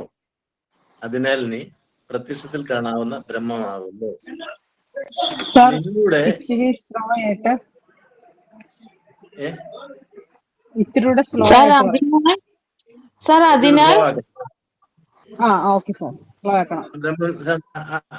യാതൊരു തേജസ്സുണ്ടോ അത് ബ്രഹ്മത്തെ സംബന്ധിക്കുന്നതാകുന്നു. അതിനാൽ നീ പ്രത്യക്ഷത്തിൽ കാണാവുന്ന ബ്രഹ്മമാകുന്നു.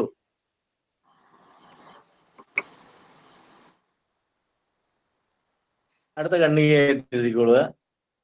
നിന്നുടെ 7 നാക്കുകളിലേക്ക്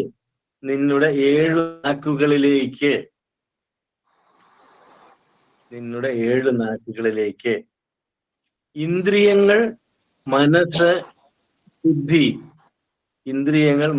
ബുദ്ധി ഇവയുടെ വിഷയങ്ങളാകുന്ന സമിത്തുകളെ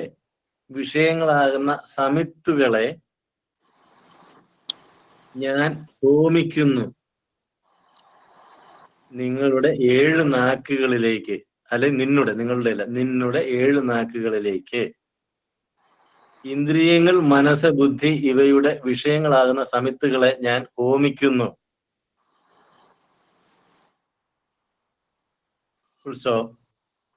നിന്നിൽ ഞാൻ അഹം എന്ന അഥവാ അഹംബോധം എന്ന നെയ് ഹോമിക്കുന്നു. നിന്നിൽ ഞാൻ അഹംബോധം എന്ന നെയ് ഹോമിക്കുന്നു. ആജ്യം. നിന്നിൽ ഞാൻ അഹംബോധം എന്ന നെയ് ഹോമിക്കുന്നു. നീ ഞങ്ങളിൽ പ്രസാദിച്ചാലും രണ്ടു പ്രാവശ്യം പറയുന്നുണ്ട്, പ്രസീത. അതുകൊണ്ട് പ്രസാദിച്ചാലും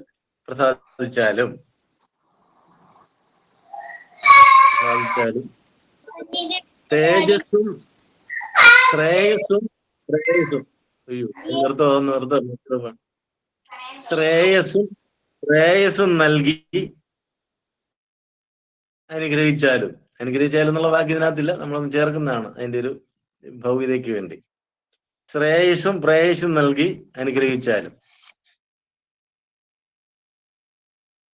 ശ്രേയസ് എന്ന് പറയുന്ന അറിയാം, ആത്മീയ സുഖം. വേണം ബ്രാക്കറ്റിലിരിക്കും. ശ്രേയസ് ആത്മീയ സുഖം, പ്രേയസ് ഭൗതിക സുഖം. ശ്രേയസ് ആത്മീയ സുഖം, പ്രേയസ് ഭൗതിക സുഖം. ഇത് നൽകി അനുഗ്രഹിക്കും. ഏതാ പറയണ്ടേ? ശ്രേയസ് ആത്മീയ സുഖം. ആത്മീയ സുഖം എന്നല്ല, അതിന് കുറെ കൂടി ഉയർന്ന അർത്ഥങ്ങളുണ്ട്. നമുക്കിപ്പം തൽക്കാലം അങ്ങനെ മനസ്സിലാക്കിയാൽ മതി. അതുകൊണ്ട് അടുത്തത് പ്രേയസ് ഭൗതികമായ സുഖം. ഇത് നൽകി നമ്മളെ അനുഗ്രഹിച്ചാലും എന്നാണ്. ഇനി നമുക്കൊന്നുകൂടെ ഡീറ്റെയിൽ ആയിട്ട് അതിന്റെ കാര്യങ്ങളിലേക്ക് പോവാം. അപ്പൊ നിങ്ങൾക്ക് കുറച്ചുകൂടെ മനസ്സിലാവും. ഞാനിപ്പോ ഇതുകൊണ്ട് നിർത്തുകയല്ല, നമ്മൾ നോക്കണം. ഇതിൽ പറയുന്നു, അഗ്നേ തവയ തേജസ് തത് ബ്രാഹ്മം. നിനക്ക് യാതൊരു തേജസ്സുണ്ടോ അത് ബ്രഹ്മത്തെ സൂചിപ്പിക്കുന്നതാണ്. അതുകൊണ്ട് അതത്വം, അതുകൊണ്ട് നീ പ്രത്യക്ഷത്തിലൊരു ബ്രഹ്മമാണ്. അത്രയും ശരിയാണ്, എല്ലാവരും വ്യാഖ്യാനിക്കും അത് പറയാണ്ട്. പിന്നെയാണ് ത്വതീയ ഇന്ദ്രിയാണി മനോബുദ്ധി സബ്ജയിക്കുക. പലരും വ്യാഖ്യാനിക്കുന്ന എങ്ങനെയാണെന്നറിയോ? നിന്നുടെ 7 നാക്കുകൾ ഇന്ദ്രിയവും മനസ്സും ബുദ്ധിയുമാണ് എന്നാണ് പറയുന്നത്. ഞാൻ അതിനോട് വിയോജിക്കുന്നു. കാരണം ശ്രീനാരായണ ഗുരുദേവൻ അങ്ങനെ എഴുതാനുള്ള സാധ്യതയില്ല. അഗ്നിയുടെ 7 നാക്കുകൾ എന്നത് പുരാണ പ്രസിദ്ധമായ ഒരു കാര്യമാണ്. അതിനെ ഗുരുദേവൻ തിരുത്തി പറയുമെന്ന് ഞാൻ വിചാരിക്കുന്നില്ല. അഗ്നിയുടെ 7 നാക്കുകൾ ഏതാണ് നിങ്ങൾ എഴുതിക്കുകയാണെങ്കിൽ, അഗ്നിയുടെ 7 നാക്കുകൾ കാളി, കരാളി, മനോജവ, സുലോഹിത, സുധൂമ്രവർണ്ണ, സ്ഫുലിംഗിനി, വിശ്വരുചി. ഒന്നുകൂടെ പറയാം.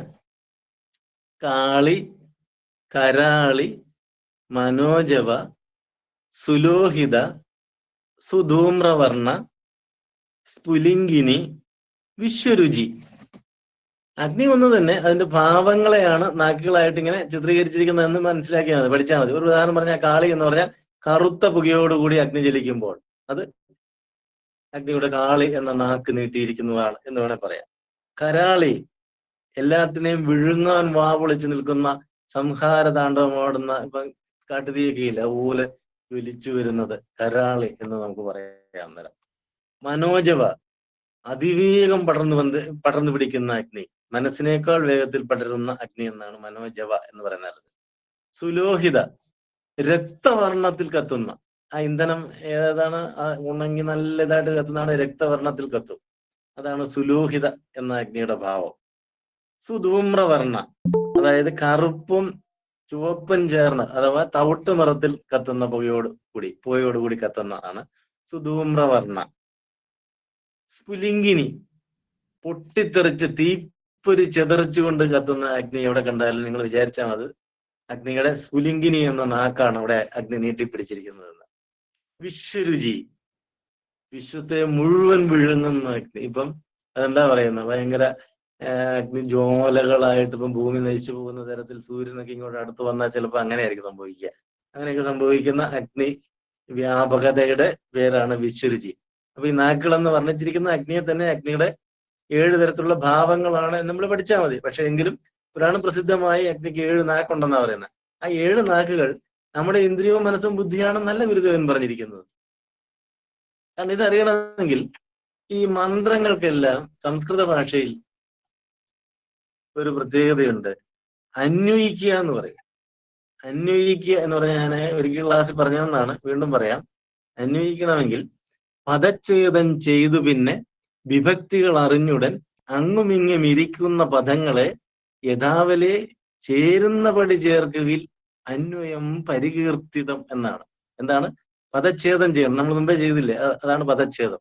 അങ്ങനെ പദച്ഛേദം ചെയ്തിട്ട് വിഭക്തികൾ അറിയണം. വിഭക്തികൾ അറിഞ്ഞിട്ടാണ് പദങ്ങൾ എവിടൊക്കെയാണ് ചേരേണ്ടതെന്ന് അറിയാൻ. അപ്പം വിഭക്തികൾ അറിയുമ്പം ഈ പദങ്ങളെ സൂത്രകാരൻ അല്ലെങ്കിൽ മന്ത്രദൃഷ്ടാവ് അല്ലെങ്കിൽ ഋഷീശ്വരൻ, മന്ത്രം ജയിച്ചയാൾ അവിടെ ഇവിടെയൊക്കെ ആയിട്ടായിരിക്കും എഴുതി വെച്ചിരിക്കുക. അത് മന്ത്രത്തിന്റെയും അഥവാ പ്രാചീന രീതിയിലുള്ള സംസ്കൃത ഭാഷയിലെ രചനയുടെ ഒരു സവിശേഷതയാണ്. അത് യഥായോഗ്യമായിട്ട് നമ്മൾ ക്രമപ്പെടുത്തണം. അതെല്ലാ ശ്ലോകങ്ങളിലും അങ്ങനെയുണ്ട്. ഇവിടെ യഥായോഗ്യം ക്രമപ്പെടുത്തുമ്പോഴാണ് ത്വദീയ ഇന്ദ്രിയാണി ബുദ്ധി എന്നത് തെറ്റാണെന്നും ത്വദീയ സപ്തജിഹ്വാഹ എന്നാണ് അതിനെ അന്വയിക്കേണ്ടതെന്നും മനസ്സിലാവും. അപ്പൊ എങ്ങനെയാണ് അന്വയിച്ചത്? നിങ്ങൾ ത്വദീയ സപ്തജിഹ്വാഹ എന്നെഴുതിക്ക്. ത്വദീയ സപ്തജിഹ്വാഹ. ജിഹ്വാന്ന് നീട്ടിയിട്ട് 2 കുത്തും ഉറപ്പായിട്ട് ഇടണം. ത്വദീയ സപ്തജിഹ്വാഹ. അതിന്റെ അർത്ഥം എന്താണ്? അതിന്റെ അർത്ഥം നിന്നുടെ 7 നാക്കുകളിലേക്ക് എന്ന് അർത്ഥം എഴുതിക്കൂ.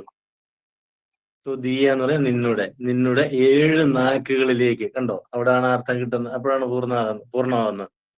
ആ 7 നാക്കുകളിലേക്ക് ഇനി പറയാൻ പോവുക. എന്താണ് ചെയ്യുന്നത്? ത്വദീയ സപ്ത ജിഹ്വാഹ. 7 നാക്കുകളിലേക്ക് എന്താ ചെയ്യാൻ പോകുന്നത്? ഇന്ദ്രിയാണി മനോബുദ്ധിരിതി വിഷയാസമിതോ ജുഹോമി. എഴുതിക്കൂ. ഇന്ദ്രിയാണി മനോബുദ്ധിരിതി വിഷയ സമിതോ ജുഹോമി. എഴുതാമോ? എഴുതാം സാർ. പറയാം. ഇന്ദ്രിയാണി മനോബുദ്ധിരിതി വിഷയ സമിതോ ജുഹോമി. അതിന്റെ അർത്ഥം ഇന്ദ്രിയങ്ങളുടെയും മനസ്സിന്റെയും ബുദ്ധിയുടെയും വിഷയങ്ങളാകുന്ന സമിത്തുക്കളെ ഹോമിക്കുന്നു. അപ്പൊ ഇന്ദ്രിയത്തിന്റെയും മനസ്സിന്റെയും വിഷയങ്ങൾ നമുക്കറിയാമല്ലോ. കണ്ണെന്ന ഇന്ദ്രിയത്തിന് കാഴ്ച എന്ന വിഷയമുണ്ട്, ഇല്ലേ? ചെവിക്ക് കേൾവി എന്ന വിഷയമുണ്ട്, ത്വക്കിന് സ്പർശം എന്ന വിഷയമുണ്ട്, നാവിന് രുചി എന്ന വിഷയമുണ്ട്, നാസികയ്ക്ക് മണക്കുക എന്ന വിഷയമുണ്ട്. അങ്ങനെ 5 വിഷയങ്ങളുണ്ട്.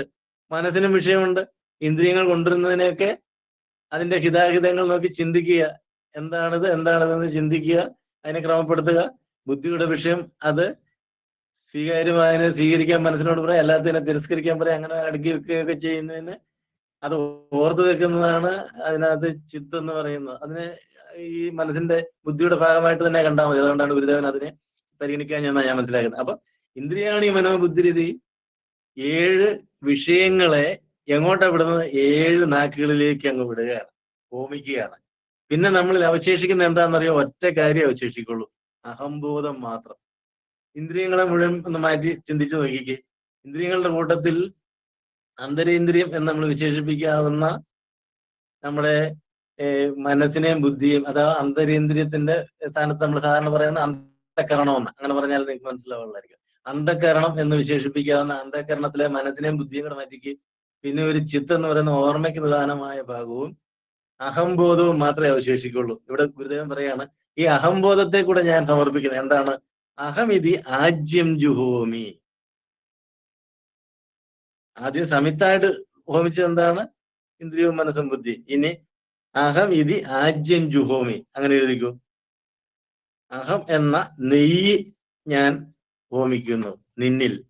ത്വയി അഹമിതി ആജ്യം ജുഹോമി എന്നെഴുതാം. അല്ലെങ്കിൽ അഹമിതി ആജ്യം ത്വയി ജുഹോമി എന്നെഴുതിയാലും കുഴപ്പമില്ല.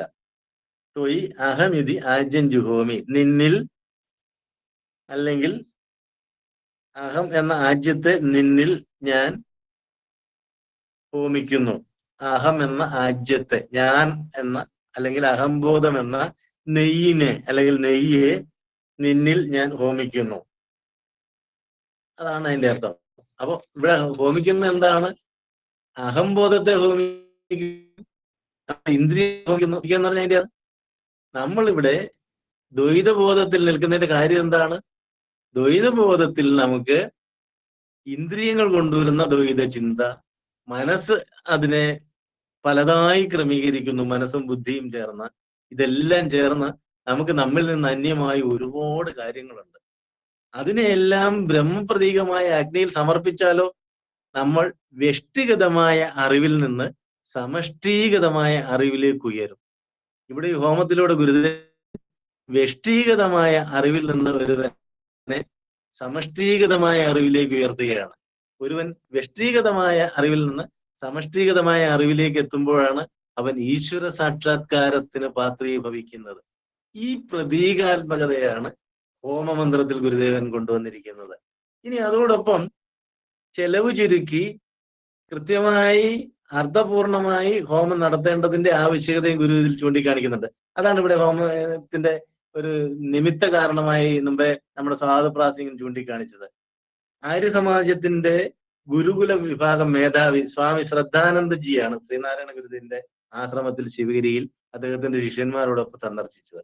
ആ ശ്രദ്ധാനന്ദജിക്ക് വേണ്ടി എന്നും രാവിലെ അവിടെ ഹോമം നടത്തണം. അവിടെ ഒരു സമ്പ്രദായമാണ്. ഈ ഹോമം നടത്താൻ ഒരുപാട് ഹോമദ്രവ്യങ്ങൾ വേണം. നിങ്ങൾ കണ്ടിട്ടുണ്ടോ? ഞാനിപ്പോ മുമ്പേ പറഞ്ഞ ഹോമങ്ങളൊക്കെ ഇല്ലേ, ആ ഹോമങ്ങൾക്കെല്ലാം ഒരുപാട് ഹോമദ്രവ്യങ്ങൾ വേണം. 7 അതിൽ കൂടുതൽ വേണം. ചിലതിന് 7 ക്രമമായി വേണം.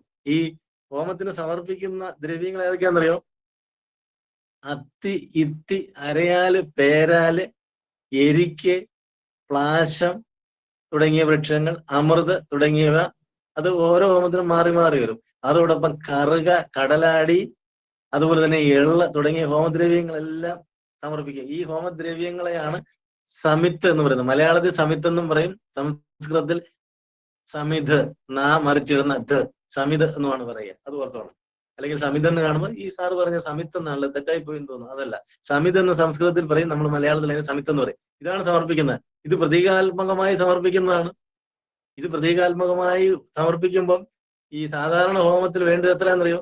മിനിമം ഇത് ഓരോന്നും 108 കഷ്ണം വീതെങ്കിലും വേണം. ചിലയിടത്ത് 208 കഷ്ണം, 1008 കഷ്ണമൊക്കെ വേണ്ടി വരും. ഇത് മുഴുവൻ സമാഹരിക്കാൻ വേണ്ടി ശിവരിയിലെ ശിഷ്യന്മാർ ഓടിപ്പാഞ്ഞ് നടക്കുന്ന ഗുരു കണ്ടത്. ഇത് കണ്ടപ്പോൾ ഗുരുദേവൻ ചോദിച്ചു, ഇതെന്താ ഇങ്ങനെ നിങ്ങൾ ഇതിനു വേണ്ടിയെല്ലാം വലിയ കമ്പെല്ലാം മുറിച്ചുകൊണ്ട് വന്ന്, ആലിന്റെ എല്ലാം കമ്പ്, അരയാലിന്റെ, പേരാലിന്റെ, അത്തിയുടെ എല്ലാം കമ്പോട് മുറിച്ചുകൊണ്ട് കീറി അടുക്കി കെട്ടുകയാണ്. എന്തിനാണ്? സ്വാമി ശ്രദ്ധാനന്ദജിക്ക് ഹോമം നടത്താനാണെന്ന് പറഞ്ഞു. അയ്യോ, അതെന്തിനാ ഇത്രയും ഇതെല്ലാം ചെയ്യുന്നത്? ഹോമത്തെ നമുക്ക് പ്രതീകാത്മകമായി നടത്തുമ്പോൾ അതിന്റെ ആവശ്യമില്ലോ എന്ന് പറഞ്ഞു. ഗുരുദേവൻ എഴുതിയ ഹോമമന്ത്രപ്രകാരം ഹോമം നടത്തിയാൽ 7 കഷ്ണം വിറക് മതി. 7 കഷ്ണം. പിന്നെ വേണ്ടത് 1 സ്പൂൺ നെയ്യ്, ആജ്യം. എന്നുവെച്ചാൽ അഹം എന്ന ബോധത്തെ അങ്ങോട്ട് സമർപ്പിക്കാൻ ഒരു തവിയിൽ കോരി ഒഴിക്കാൻ 1 തവി അല്ലെങ്കിൽ 1 സ്പൂൺ നെയ്യ്.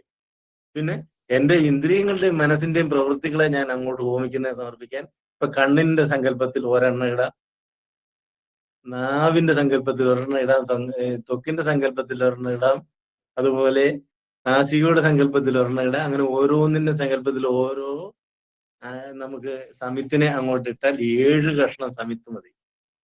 5 ഇന്ദ്രിയങ്ങളുടെയും മനസ്സിന്റെയും ബുദ്ധിയുടെയും ഈ 5 സങ്കല്പങ്ങൾ. അപ്പൊ 7 കഷ്ണം സമിത്തും 1 തവി അല്ലെങ്കിൽ 1 സ്പൂൺ നെയ്യും കൊണ്ട് തീരുന്ന ഹോമത്തിനാണ് ഇതിനും മാത്രം സംഭാരങ്ങൾ ഉണ്ടാക്കി നാട്ടിലുള്ള സർവ്വ വൃക്ഷങ്ങളും വെട്ടി നശിപ്പിച്ച് കളയുന്നത് എന്നതിനെ ലഘൂകരിക്കുക കൂടി ഈ ഹോമമന്ത്രം എഴുതിയപ്പോൾ ഗുരുദേവന്റെ മനസ്സിലുണ്ടായിരുന്നു എന്ന് പറയാതെ നിവൃത്തിയില്ല. കാരണം ഇതെങ്ങനെ പറയുന്നത് ശരിയാണോ എന്ന് ചോദിച്ചാൽ അതിന് ഉപോത്ബലമായ മറ്റൊരു തെളിവ് കൂടെ ഞാൻ തരാം. ഒരിക്കലും ഇതുപോലെ ശിവഗിരിയിൽ വെച്ച് ഹോമം നടത്താൻ വേണ്ടി ശങ്കരൻ പരദേശി സ്വാമി ഓടി നടക്കുക. എന്തിനാണെന്നറിയോ? പ്ലാങ്കാതലിന് വേണ്ടി. പ്ലാന്തടി എത്ര കൊണ്ടുവന്നാലും വെള്ളം എറിച്ച് കളയും, അത് ഇങ്ങനെ ചെതറിക്കിടക്കുക. ഗുരുദേവൻ ഈ പരദേശിയെ തന്നെ വിളിച്ചു ചോദിച്ചു, ശങ്കർ, എന്താ ഗുരുസ്വാമി, ഇതെന്നെ ഈ പ്ലാവ് വെട്ടിയിട്ട് ഇതിന്റെ ബാക്കി പറകൊന്നും എടുക്കാത്തത്? അയ്യോ എന്റെ സ്വാമി, അത് കാതല് മാത്രമേ എടുക്കാൻ പറ്റുള്ളൂ. അതാര് പറഞ്ഞു? അയ്യോ വൈദിക ഗ്രന്ഥങ്ങളിൽ അത് വിധിയുണ്ട്. ഓ, അങ്ങനെ വിധിയുണ്ടോ? സ്വാമി പറഞ്ഞു, ആ വൈദിക ഗ്രന്ഥങ്ങളൊക്കെ എഴുതിയത് പ്രാചീന കാലത്താ. അന്ന് പ്ലാവ് സുലഭമായി കാട്ടിൽ കിട്ടുമായിരുന്നു. ഇന്ന് പ്ലാവില്ല. ഉള്ള പ്ലാവിൽ ചക്ക കായച്ച ആളുകൾക്ക് ഭക്ഷിക്കാൻ തന്നെ തികയുന്നില്ല. അപ്പൊ ഈ പ്ലാവെല്ലാം വെട്ടിക്കളഞ്ഞാൽ എങ്ങനെയാ? ആധുനിക കാലത്ത് വേറൊരു വിധിയുണ്ട് അതിന്. ആ ശാസ്ത്രം ശങ്കരൻ കണ്ടിട്ടില്ലേ എന്ന് ചോദിച്ചു. ഇല്ല. നാം എടുത്തുകൊണ്ട് തരാമല്ലോ എന്ന് പറഞ്ഞ് അകത്ത് കയറിയിട്ട് ഒരു കടലാസിൽ ഇപ്പൊ ഈ മന്ത്രം എഴുതിയതുപോലെ വേറൊരു ശ്ലോകം എഴുതിക്കൊണ്ട് ശങ്കരന്റെ കൊടുത്ത് ഇതൊന്ന് വായിച്ചു നോക്കാൻ പറഞ്ഞു. ഇതിപ്പോഴത്തെ ആധുനിക കാലഘട്ടത്തിലെ ഒരു വിധിയാണ്. അത് ഈ ഗ്രന്ഥത്തിലുള്ളതാന്ന് പറഞ്ഞു. അത് വായിച്ചു നോക്കി. എന്താണെന്നറിയോ? വനസസ്യ ഇന്ധനം ശുക്ലം കലവു ശ്രേയപ്രകീർത്യത എന്നാണ്. എന്നോട് പറയാം. വനസസ്യ ഇന്ധനം ശുക്ലം കലവു ശ്രേയ പ്രകീർത്യത. പനസം എന്ന് പറഞ്ഞാൽ പ്ലാവ് എന്നാണ്, ചക്കയെന്ന് അർത്ഥമുണ്ട്. പ്ലാവിന്റെ ഇന്ധനം, അതായത് പ്ലാവിന്റെ വിറക്. ശുക്ലം എന്ന് പറഞ്ഞാൽ വെള്ള നിറം, വെള്ള. കലികാലത്തിൽ ശ്രേയസ്കരമാണ് എന്ന് പ്രകീർത്തിക്കപ്പെട്ടിരിക്കുന്നു. അപ്പൊ നമ്മൾ കലികാലത്തിലാണല്ലോ ജീവിക്കുന്നത്, കലിയുഗമാണ്. അപ്പൊ ഈ യുഗത്തിൽ പ്ലാവിന്റെ വെള്ളയും ഹോമിക്കാം എന്നാണ് ഗുരുദേവൻ പറഞ്ഞത്. ഇത് എഴുതി കിട്ടിയപ്പോൾ വീണ്ടും വീണ്ടും ആവർത്തിച്ച് വായിച്ചു നോക്കിയ ശങ്കരൻ പരദേശി പിന്നീട് ഒരിക്കലും ശിവഗിരിയിൽ ഹോമത്തിന് വേണ്ടി പ്ലാവിന്റെ കാതിൽ മാത്രം മതി എന്ന് പറഞ്ഞിട്ടേ ഇല്ല എന്ന് മാത്രമല്ല, വെള്ളം കൊണ്ട് ഹോമിക്കാനും ശിഷ്യന്മാരെ പഠിപ്പിച്ചു. അതുകൊണ്ട് ഇപ്പോഴും നമ്മുടെ ചില തന്ത്രിമാര് അത് ഹോമത്തിന് കാതിൽ തന്നെ എടുക്കാൻ പറ്റുള്ളൂ എന്നൊക്കെ പറയുന്നവർ കാണും. കാരണം ഗുരുദേവൻ ഇങ്ങനെ അത് മാറ്റിയത് അറിയാത്തവരാ. അത് അറിഞ്ഞവർക്ക് കാതിലില്ലാതെ വെള്ളം കൊണ്ട് തന്നെ ഹോമിക്കാൻ കഴിയും. അപ്പൊ അങ്ങനെ ഗുരുദേവൻ അവിടെ നേരത്തെ ചെലവ് ചുരുക്കാൻ വേണ്ടി എഴുതി കൊടുത്തിട്ടുണ്ട്, ഹോമത്തിന് വേണ്ടി ഇതിങ്ങനെ എടുക്കാമെന്ന്. അപ്പൊ അതുപോലെ തന്നെ ഇവർ നടത്തുന്ന വലിയ ചെലവേറിയ ഹോമങ്ങളെ പരിമിതപ്പെടുത്തിക്കൊണ്ട് മനുഷ്യന് ഉതകുന്ന തരത്തിൽ, കാരണം ഇതിന്റെ എല്ലാ സങ്കല്പത്തിലുള്ളത് എന്താണ്? നമ്മുടെ ഒരു വിശ്വാസമാണ്. ആത്മീയമായ എല്ലാ കർമ്മങ്ങളുടെയും സങ്കല്പം അങ്ങനെയാണ്. അതിന് നേരിട്ട് ഫലം കിട്ടുന്നത് അനുഭവിക്കാൻ കഴിയുന്നില്ല. പിന്നീട് കിട്ടുന്നതൊക്കെ അതിന്റെ ഭാഗമായിട്ട് കിട്ടിയതായിരിക്കും എന്ന് വിചാരിക്കാനേ, ഊഹിക്കാനേ കഴിയുള്ളൂ. അപ്പൊ ആ സങ്കല്പത്തിന് വേണ്ടി ചെയ്യുന്ന, പ്രതീകാത്മകമായി ചെയ്യുന്നതെല്ലാം ഇങ്ങനെ മതി എന്നാണ് പറയുന്നത്. കാരണം ആ പ്രതീകാത്മകതയിൽ ഗുരുദേവൻ വേറൊരു കാര്യം കൂടി അടക്കം ചെയ്തിരിക്കുന്നതാണ് ഞാൻ ആദ്യം പറഞ്ഞത്. എന്ത്? നമ്മളുടെ ദ്വൈതബോധമാണ് നമ്മളെ കൊണ്ടെല്ലാം ഇതെല്ലാം ചെയ്യിക്കുന്നത്. ദ്വൈതബോധം, നമ്മൾ ഈശ്വരനിൽ നിന്ന് വേറിട്ടാണ്. ഈശ്വരൻ നമ്മളെ അനുഗ്രഹിക്കും, ചിലത് ദ്രോഹിക്കും. അങ്ങനെയുള്ള ഒരുപാട് കാര്യങ്ങളുമായിട്ട് നമ്മൾ ബന്ധപ്പെടുമ്പോൾ നമ്മുടെ മനഃശാന്തി കിട്ടാൻ, സമാധാനം കിട്ടാൻ വേണ്ടിയാണ് ഓരോ ഹോമവും കർമ്മവും ഒക്കെ ചെയ്യുന്നത്. അവിടെ നമ്മൾ സമർപ്പിക്കേണ്ടത് നമ്മുടെ മനസ്സിനെയാണ്, നമ്മുടെ ബുദ്ധിയെയാണ് സമർപ്പിക്കേണ്ടത്. നമ്മുടെ ഇന്ദ്രിയങ്ങൾ കൊണ്ടുവരുന്ന വെളിയിലുള്ള ഇന്ദ്രിയ സന്നികർഷകതയാണ്. ആ സന്നികർഷത മാറ്റിയിട്ട് ഇന്ദ്രിയങ്ങളെയും മനസ്സിനെയും ബുദ്ധിയും നമ്മൾ എവിടെയാണ് സമർപ്പിക്കേണ്ടത്? ഈശ്വരനിൽ തന്നെയാണ് സമർപ്പിക്കേണ്ടത്, ബ്രഹ്മത്തിൽ തന്നെയാണ് സമർപ്പിക്കേണ്ടത്.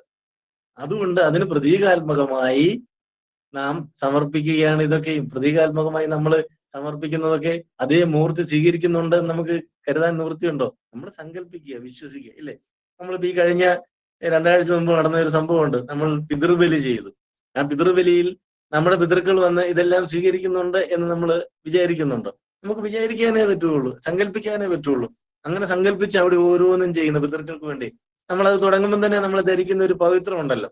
അതിന്റെ സങ്കല്പം എന്താ? നിങ്ങളൊക്കെ ഇതിൽ ബലി അർപ്പിച്ചവരാണ്, നിങ്ങൾക്കറിയാം. അത് സാങ്കല്പികമാണ്. പവിത്രം, പാപനാശനം, ആയുർത്തേജോബലം, സൗഖ്യം, പവിത്രധാരണം നമ എന്ന് പറഞ്ഞുകൊണ്ടാണ് പവിത്രം ഇടുന്നത്. എന്താണ് ഈ പവിത്രം? ദർഭം കൊണ്ടുണ്ടാക്കിയതാണ്. അത് നമ്മുടെ വലതേ കൈയുടെ മോതിരവിരലിൽ ധരിച്ചു കഴിയുമ്പോൾ എന്ത് സംഭവിക്കുമെന്നാ പറയുന്നത്? പാപത്തെ നശിപ്പിക്കും. അത് പാപനാശനം. ആയുർ തേജോബലം, ആയുസ്സും തേജസ്സും ബലവും വർദ്ധിപ്പിക്കും. അതിനുവേണ്ടി അത് ധരിക്കുന്നത്. പിതൃ ക്രിയാർഹകം പവിത്രധാരണ നമ എന്ന് പറയും. പിതൃക്രിയ ചെയ്യാൻ, ഇതൊക്കെ കിട്ടാൻ വേണ്ടി ചെയ്യുന്നു എന്നാണ് പറയുന്നത്. അതിലൊരു ഒരുപാട് സങ്കല്പങ്ങൾ അതിൽ പറയുന്നുണ്ട്. എല്ലാം സങ്കല്പമാണ് ഓരോന്നും. നമുക്ക് അർഘ്യം നമ, പാദ്യം നമ, ആചമനം നമ, വസ്ത്രം നമ, ഉപവസ്ത്രം നമ, ഗന്ധം നമ, പുഷ്പം നമ, ദീപം നമ, ധൂപം നമ, നൈവേദ്യാർത്ഥ കൃസരം നമ, അത്ര ഗന്ധം തത്ര പുഷ്പം, ധൂപ ദീപ ദക്ഷിണ, സർവോപചാര, ഷോഡശ പൂജ എന്ന് തുടങ്ങി പറയുന്നുണ്ട്. ഇതെല്ലാം സങ്കല്പമാണ്. ഈ സങ്കല്പം പറയുമ്പോൾ എല്ലാം ഇടുന്ന ഓരോന്നുള്ള പൂവ് മാത്രം. വേറെ വസ്ത്രം അവിടെ പിതൃക്കൾക്ക് കൊടുക്കുന്നില്ല, അവർക്ക് നിവേദ്യം കൊടുക്കുന്നില്ല, ഒന്നും കൊടുക്കുന്നില്ല. ഇതെല്ലാം സങ്കല്പിച്ച് അങ്ങോട്ട് സമർപ്പിക്കുകയാണ് ചെയ്യുന്നത് നമ്മൾ. അതിന് പകരം നമ്മൾ കൊടുക്കുന്നത് എന്താ? പൂവ്. ഒരു പക്ഷേ ഇതുകൊണ്ടുകൂടിയല്ലേ ശ്രീനാരായണ ഗുരുദേവൻ ശാരദാ പ്രതിഷ്ഠ ശിവഗിരിയിൽ നടത്തി കഴിഞ്ഞപ്പോൾ നമ്മുടെ ശാരദയ്ക്ക് പൂവും വെള്ളവും കൊടുത്താൽ മതി എന്ന് കൽപ്പിച്ചത് എന്നുപോലും ഇതൊക്കെ കൂട്ടി വായിക്കുമെന്ന് നമുക്ക് മനസ്സിലാക്കാൻ കഴിയും, അല്ലെങ്കിൽ അങ്ങനെ തോന്നും. ഗുരു അങ്ങനെ ആയിരിക്കും അതൊക്കെ പറഞ്ഞത്. കാരണം ഇത് മതി. സങ്കല്പത്തിലാകുമ്പോൾ, പ്രതീകാത്മകമാകുമ്പോൾ ഈ മൂർത്തി ഇതെല്ലാം സ്വീകരിക്കുന്നുണ്ടോ എന്ന് നമുക്ക് തിരിച്ചറിയാൻ കഴിയുക. മൂർത്തിയോട് വന്ന് നമ്മുടെ കാരണന്മാരിൽ അവിടെ വന്നിരുന്ന് ഈ ബലി നമ്മളോട് സ്വീകരിച്ചു എന്ന് നമ്മൾ സങ്കല്പിച്ച് തൊഴുതു പോവുകയാണ് ചെയ്യുന്നത്, അല്ലേ? സമർപ്പിച്ചു പോവാണ്. അതിൽ പറഞ്ഞ എല്ലാ മന്ത്രങ്ങളും ഈ സങ്കല്പത്തില് 5 പിണ്ടം വയ്ക്കുന്നതൊക്കെ ഓരോ തായ് വഴിയിലുമുള്ള പിതൃക്കളെ, മാതൃവഴിയിലുള്ള പിതൃക്കളെ, പിതൃവഴിയിലുള്ള പിതൃക്കളെ, മാതൃപിതൃ വഴി ബന്ധുക്കളിൽപ്പെട്ട പിതൃക്കളെ, നാട്ടിലുള്ള മറ്റു പിതൃക്കളെ, ജ്ഞാതാജ്ഞാതമായിട്ടുള്ള പിതൃക്കളെ എല്ലാം സങ്കല്പിച്ച് സമർപ്പിക്കുന്നത്. അപ്പൊ എല്ലാ ക്രിയകളിലും നമ്മൾ നേരിട്ട് ചെയ്യുന്ന ബലിയിലെ നമ്മൾ ശാന്തിക്കാരെ കൊണ്ട് ചെയ്യിക്കുന്ന പുഷ്പാഞ്ജലി എന്ന ചെറിയ പൂജ തുടങ്ങി വലിയ പൂജകളിലും ഹോമങ്ങളിലും എല്ലാ അനുഷ്ഠാനങ്ങളിലും പ്രതീകാത്മകത നിറഞ്ഞു നിൽക്കുകയാണ്. ആ പ്രതീകാത്മകതയാണ് ഈ ഹോമമന്ത്രത്തിൽ നമുക്ക് കാണാൻ കഴിയുന്നത്. അതിൽ ഈ ഹോമമന്ത്രത്തിൽ ഈ അഗ്നിയുടെ 7 നാക്കുകളെ ഇന്ദ്രിയ മനസ്സ് ബുദ്ധി എന്നാക്കി മാറ്റുന്ന വ്യാഖ്യാനമല്ല ശരി എന്ന പക്ഷമാണ് എനിക്ക്. അതിനു പകരം ആ അഗ്നിയുടെ ഈ 7 നാക്കുകളിലേക്ക് ഇന്ദ്രിയത്തിന്റെയും മനസ്സിന്റെയും ബുദ്ധിയുടെയും ഒക്കെ പ്രതീകമായിട്ട് നമ്മൾ ഈ ഹോമദ്രവ്യത്തെ, ആ സമിത്തിനെ സമർപ്പിക്കുന്നു എന്ന് തന്നെയാണ് പറയേണ്ടത് എന്ന ഒരു പക്ഷമാണ് എനിക്കുള്ളത്. അത് ഒരു പക്ഷേ ഇപ്പം നിങ്ങൾ നോട്ട് എഴുതിയെടുത്ത് കഴിയുമ്പോൾ നിങ്ങളത് ഒന്നുകൂടെ വായിക്കുമ്പോൾ മനസ്സിലാവും. എന്തെങ്കിലും സംശയം ഉണ്ടെങ്കിൽ എന്നെ വിളിച്ച് ചോദിച്ചാൽ മതി. സമയം അതിക്രമിച്ചത് കാരണം ഞാൻ കുറച്ചുകൂടി പറയണമെന്ന് വിചാരിച്ചതാണ്. തൽക്കാലം പറയാൻ നിവൃത്തിയില്ല എന്ന ഒരു അപേക്ഷയോട് കൂടി ഞാൻ എന്റെ വാക്കുകളെ ഇവിടെ നന്ദി, നമസ്കാരം. എന്നാ പറഞ്ഞു ദ്വിതീയ സപ്ത ജുഹ എന്ന് പറഞ്ഞില്ലേ, അതിന്റെ ആ അർത്ഥം 7 നിന്നുടെ 7 നാക്കുകളിലേക്ക്. എന്നാ എന്റെ അർത്ഥം അത്രേ ഉള്ളൂ. ജിഹ്വഹ എന്ന് പറഞ്ഞാൽ അങ്ങനെയാണ്. അത് ആകാരാന്ത സ്ത്രീലിംഗ ദ്വിതീയ, പ്രഥമ ദ്വിതീയ എന്ന് പറയുന്ന വിഭക്തിയിലെ ബഹുവചനമാണ്. 7 നാക്കുകളിലേക്ക്.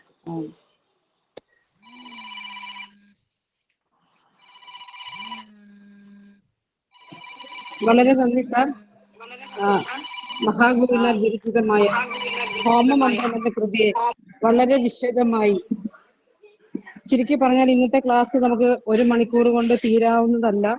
അതിൽ കൂടുതൽ നമുക്ക് സാറിന്റെ അടുത്ത് കേൾക്കാനായിട്ട് നമ്മൾ ആഗ്രഹിച്ചിരിക്കുകയാണ്. പക്ഷെ ഗുരുവിലെ തത്വചിന്തകനെയും ഗുരുവിന്റെ ദാർശനികതയും ഗുരുവിലെ ഏറ്റവും വലിയ സാമ്പത്തിക ശാസ്ത്രജ്ഞനെയൊക്കെ നമുക്ക് വെളിവാക്കി തരുന്ന രീതിയിൽ വളരെ മനോഹരമായാണ് സാർ നമുക്ക് ഇന്ന് ക്ലാസ് എടുത്തു തന്നിരിക്കുന്നത്.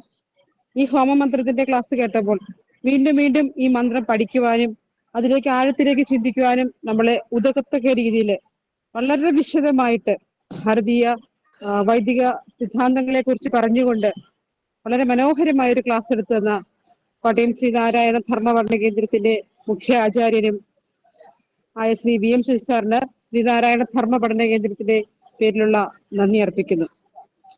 അതോടൊപ്പം ഇങ്ങനെ ഒരു ക്ലാസ് നമുക്ക് അറേഞ്ച് ചെയ്യുന്ന ശ്രീനാരായണ ധർമ്മ പഠന കേന്ദ്രത്തിന്റെ ഡയറക്ടർ ശ്രീ ബേബി പ്രസാദ് കുമാർ സാറിനോടും മറ്റ് സീനിയർ അധ്യാപകരോടുമുള്ള നന്ദി അറിയിക്കുന്നു. അതോടൊപ്പം ഈ ക്ലാസ് അറ്റൻഡ് ചെയ്ത എല്ലാവർക്കും ഒരിക്കൽ കൂടി നന്ദി അർപ്പിച്ചുകൊണ്ട് സമർപ്പണ പ്രാർത്ഥനയോടുകൂടി ഇന്നത്തെ ക്ലാസ് പര്യവസാനിക്കുകയാണ്. സമർപ്പണ പ്രാർത്ഥന ചൊല്ലുന്നത് ശ്രീമതി അംബിക നോബി. ഓം പൂർണ്ണമദ പൂർണ്ണമിദം പൂർണ്ണാത് പൂർണ്ണമുദച്യതേ പൂർണ്ണസ്യ പൂർണ്ണമാദായ പൂർണ്ണമേവാ അവശിഷ്യതേ. ഓം ശാന്തി ശാന്തി ശാന്തി. ഓം തത്സത് ശ്രീനാരായണ ഗുരുവർപ്പണമസ്തു. ഓം